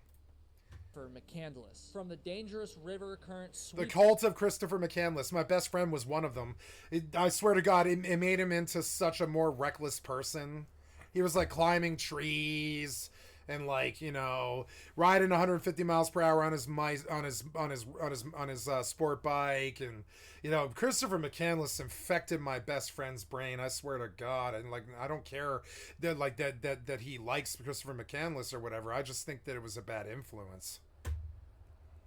To ill-fated copycat attempts modeled after McCandless, or at the very least inspired after him. Good. He Pied Piper a bunch of fucking hipster douchebags to wander off into the woods and die of deprivation. Fucking great, you fucking idiot. Stay out of Colorado, bitch. And awake. We don't want you in the Rocky Mountains. Stay the fuck out, you fucking scrub noob. Of tragedy following the popularization of his story. But with that said, is Chris McCandless himself to blame for all this chaos and death? Or is it the fault of each individual seeking to visit It's all of them. 42 or mimic McCandless's lifestyle? Or is it nobody's fault at all, and these deaths are just an unavoidable consequence of an otherwise inspiring and powerful, at the very least entertaining, story? I can't answer those questions for you. Those are going to be up for you to decide for yourself by the end of this video. This is the dark side of Christopher McCandless' story, the side without the romance and without the charm. This is going to definitely be a pretty difficult story for me to tell. And the reason for that is because it's essentially the story of the fallout from another story. It's really going to take the entire video for me to kind of pull everything together. And so please watch until the end. And then I want you to leave a comment and let me know what you think about all of this craziness. And so with that said, I invite you on a trip to one of, if not the most beautiful state in all of the United States. That would be Alaska. This trip is free, but if you're a repeat viewer of my channel and you haven't already done so, you gotta hit that subscribe button to cover your admission. Our ultimate goal is to get to 1 million subscribers, and we've got a long ways to go. And so if you appreciate this content, subscribing to the channel is a free way to give back. In the spring of 1992, Chris McCandless set off into the Alaskan wilderness on the Stampede Trail. And once he took a step into the woods and left the trailhead, he would never be seen alive ever again. The 24-year-old McCandless was in the middle of a pilgrimage of sorts, having given up his comfortable and privileged life in order to immerse himself in nature and to live in a simpler way. He found himself taking shelter in an abandoned bus along the Alaskan Trail that he was following. When I think of metal in Alaska, I think of freezing to death. Like, honestly, I think it would be better to be out in an igloo with like a fire than inside of a metal object like that, because inside of the metal object, it's probably colder than it is outside, honestly.